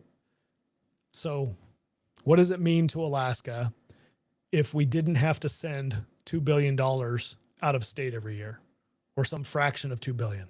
So $2 billion gets to stay in our economy and circulate in our economy. Well, that's what would happen if we produced more of our food. We send $2 billion out of state. Okay. Well, in order for us to produce food, we are going to have lower cost electricity, because you can't grow food in the ground in Alaska in the wintertime. So you're going to have to do it in some sort of greenhouse or some sort of insulated building, right? You're going to have to heat it. You need low cost electricity to be able to do that. Low cost gas.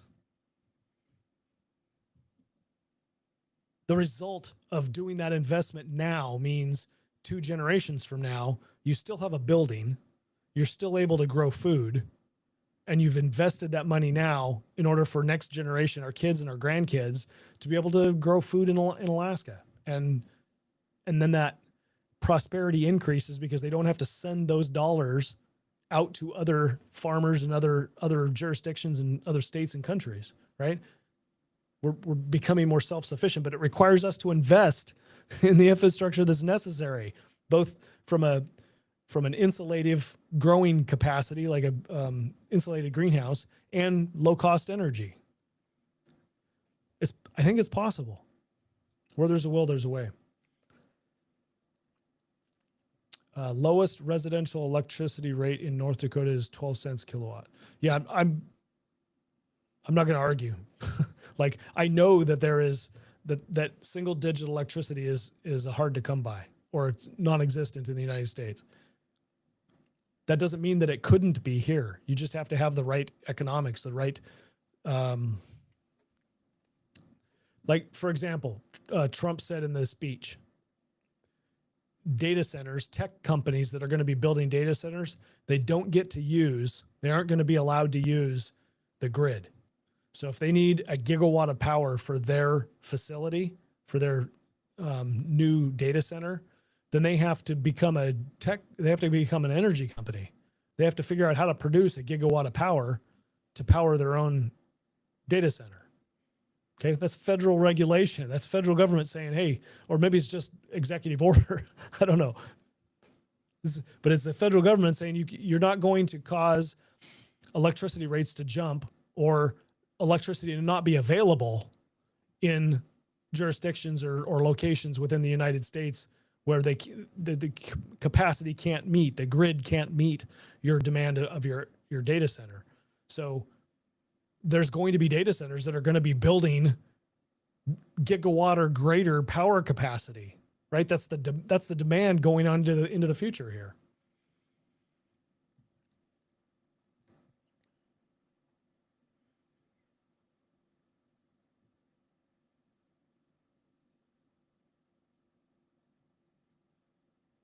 I think this is a good question as well, Craig. The NIMBYs would obviously, some of them, and it'd probably be a minority, but maybe it's a noisy minority, a la Pebble Mine, not in my backyard, right? That is a risk. That is going to be a challenge. I would assume that that's going to be a challenge, but that's not a good reason to not move forward. As wide open as the state of Alaska is, as large as we are, you got to think about it. If you superimpose that map of Alaska that they started with the dots where the potential mines are, superimpose that over the United States, and you're talking an opportunity in Ohio, one in Iowa, one in Florida. I mean, right? It's the size is multiple states down in the lower 48. It's huge, right? There's got to be some place that you can build a smelter where it's not in somebody's backyard, right? I just, it doesn't brief well on a map, but in reality, there's a lot of space out there.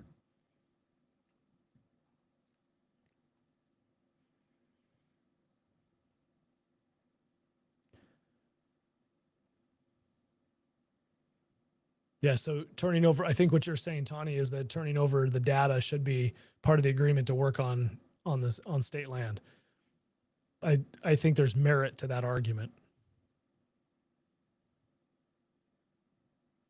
How do we not have a repository?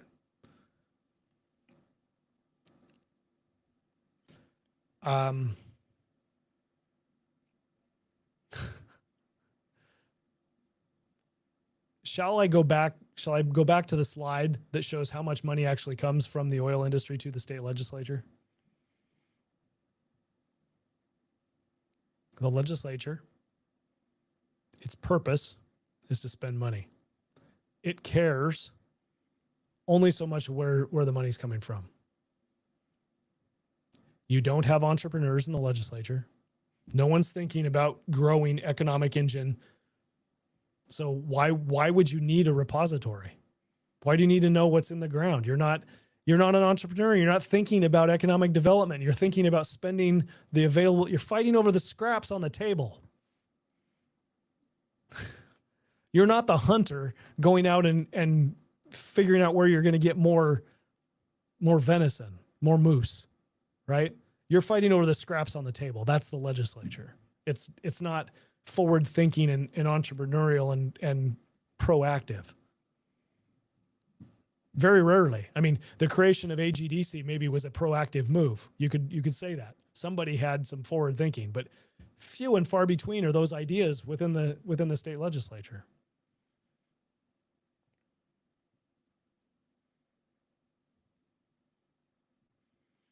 Lynn says we have an electric grid, which is one big extension cord. We are behind the curve on energy infrastructure. Yeah, we are. And I know that not only did the legislature, while we were in there, pass some bills to allow us to improve our infrastructure, but we also agreed that we're going to socialize our costs with regard to the cost of energy across the network, across the rail belt, right? So there is some slow movement being made in regards to improving the infrastructure, but we need more. We need more.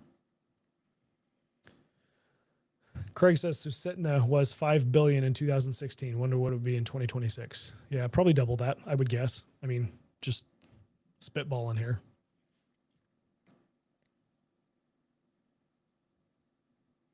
Should have been built in the 80s. Yeah. I wonder if I can find it really quick. I don't know whether it's on my computer. I'm gonna look real quick for a document. Do a search here. This is interesting. So let me just bear with me for just a second.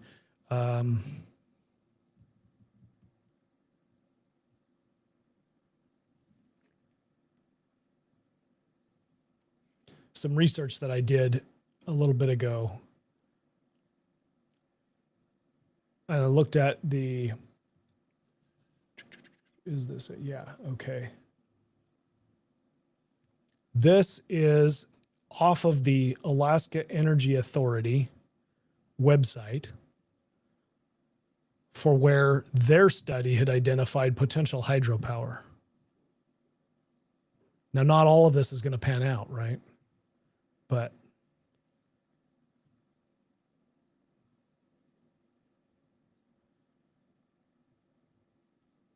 can you see that? I blew it up, but I'm not sure whether I can't see myself anymore. How do I make it bigger? We'll just leave it right there. So all of the dots are representing locations where somebody has said, hey, we need to investigate, or here's some potential for hydroelectric power. Okay. And go on the AEA website. I mean, it's public. I found it and pulled it down. Okay. So the point that I'm getting at is wherever you want to put a mine, or wherever you might want to consider doing a data center, there might be an opportunity. Now, I get it. I think this is the Yukon River, if I'm not mistaken here.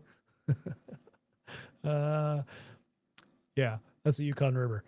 I'm guessing that there's no chance that you're going to put a hydroelectric dam on the Yukon River. Okay. So I'm just saying that this is where potential hydropower might make sense, or it might be possible, whether it makes sense or not.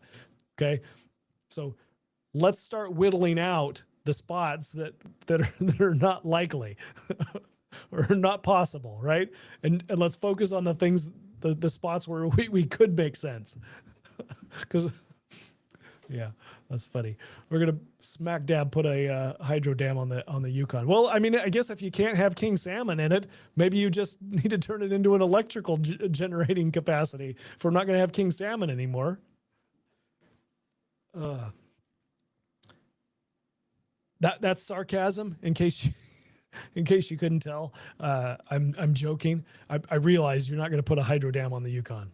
It's probably never going to happen. Not even probably. It's never going to happen. But there are probably other locations on here that'd be possible. Again, every single one of those spots is going to have a NIMBY, not in my backyard. I get that. No progress.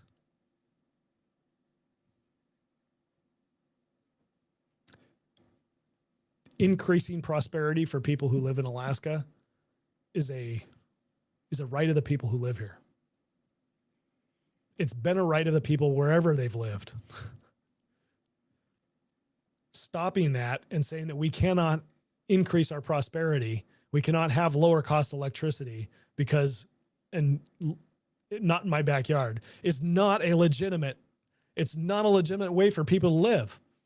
We must have autonomy and be able to lower the cost of electricity and develop our economy and our prosperity for our people. We must have that.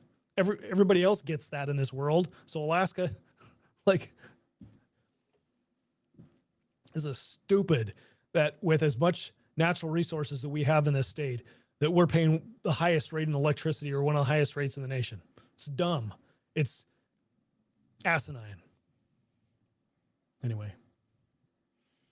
Yeah, gotta laugh or you'll cry. That's exactly right. Oh my. Anyway, I don't know what AEA is doing with that data. I don't know whether that's something. I mean, I know that AEA had been pushing a lot of alternative energy, windmills and solar panels. That's where the money was. That's where the federal dollars were just a handful of years ago, right?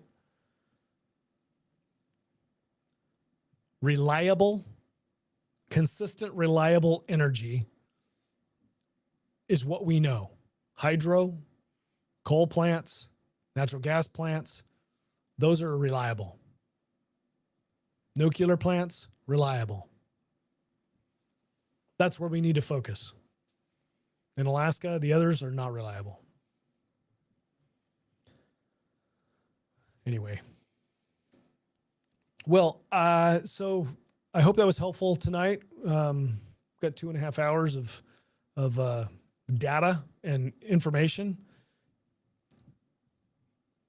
I hope if there's conversations with legislators in the future that in your neck of the woods, wherever you're at, you can communicate to them how important it is to lower the cost of electricity, how important it is for them to scrutinize budgets, to ask questions of administration, of I don't know, coalescing around an idea inside the legislature that says, you know what, maybe we should look at one department this session. Just pick one, and we kind of do a deep dive into it. Maybe just do a zero-based budget on one department and see what happens. See what we can find with regard to savings and inefficiency and problems that need to be fixed that would save us money. Don't be afraid to spend one-time money that's tied to a reduction in costs long-term. That's going to be necessary. Even private industry has to do that.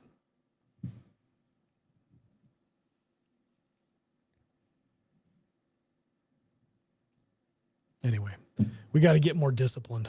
We got to hire some people to go to Juneau that get more disciplined. The way we do and the way we think. Anyway, I'm going to call it for a night. Thanks for joining me. Appreciate the questions and the dialogue. I hope I answered all your questions, and I do think we need to keep focused on this. Keep beating the drum on lowering the cost of electricity. I think it's important for us and for the next generation. So anyway, I wish you all have a good night, and we will see you again tomorrow, and we'll figure out something else to talk about.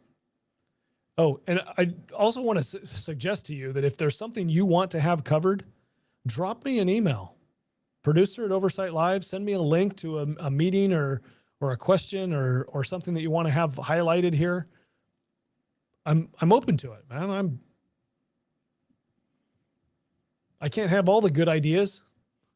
If you got a good idea, send it to me. What is that email address? It is right here. There it is.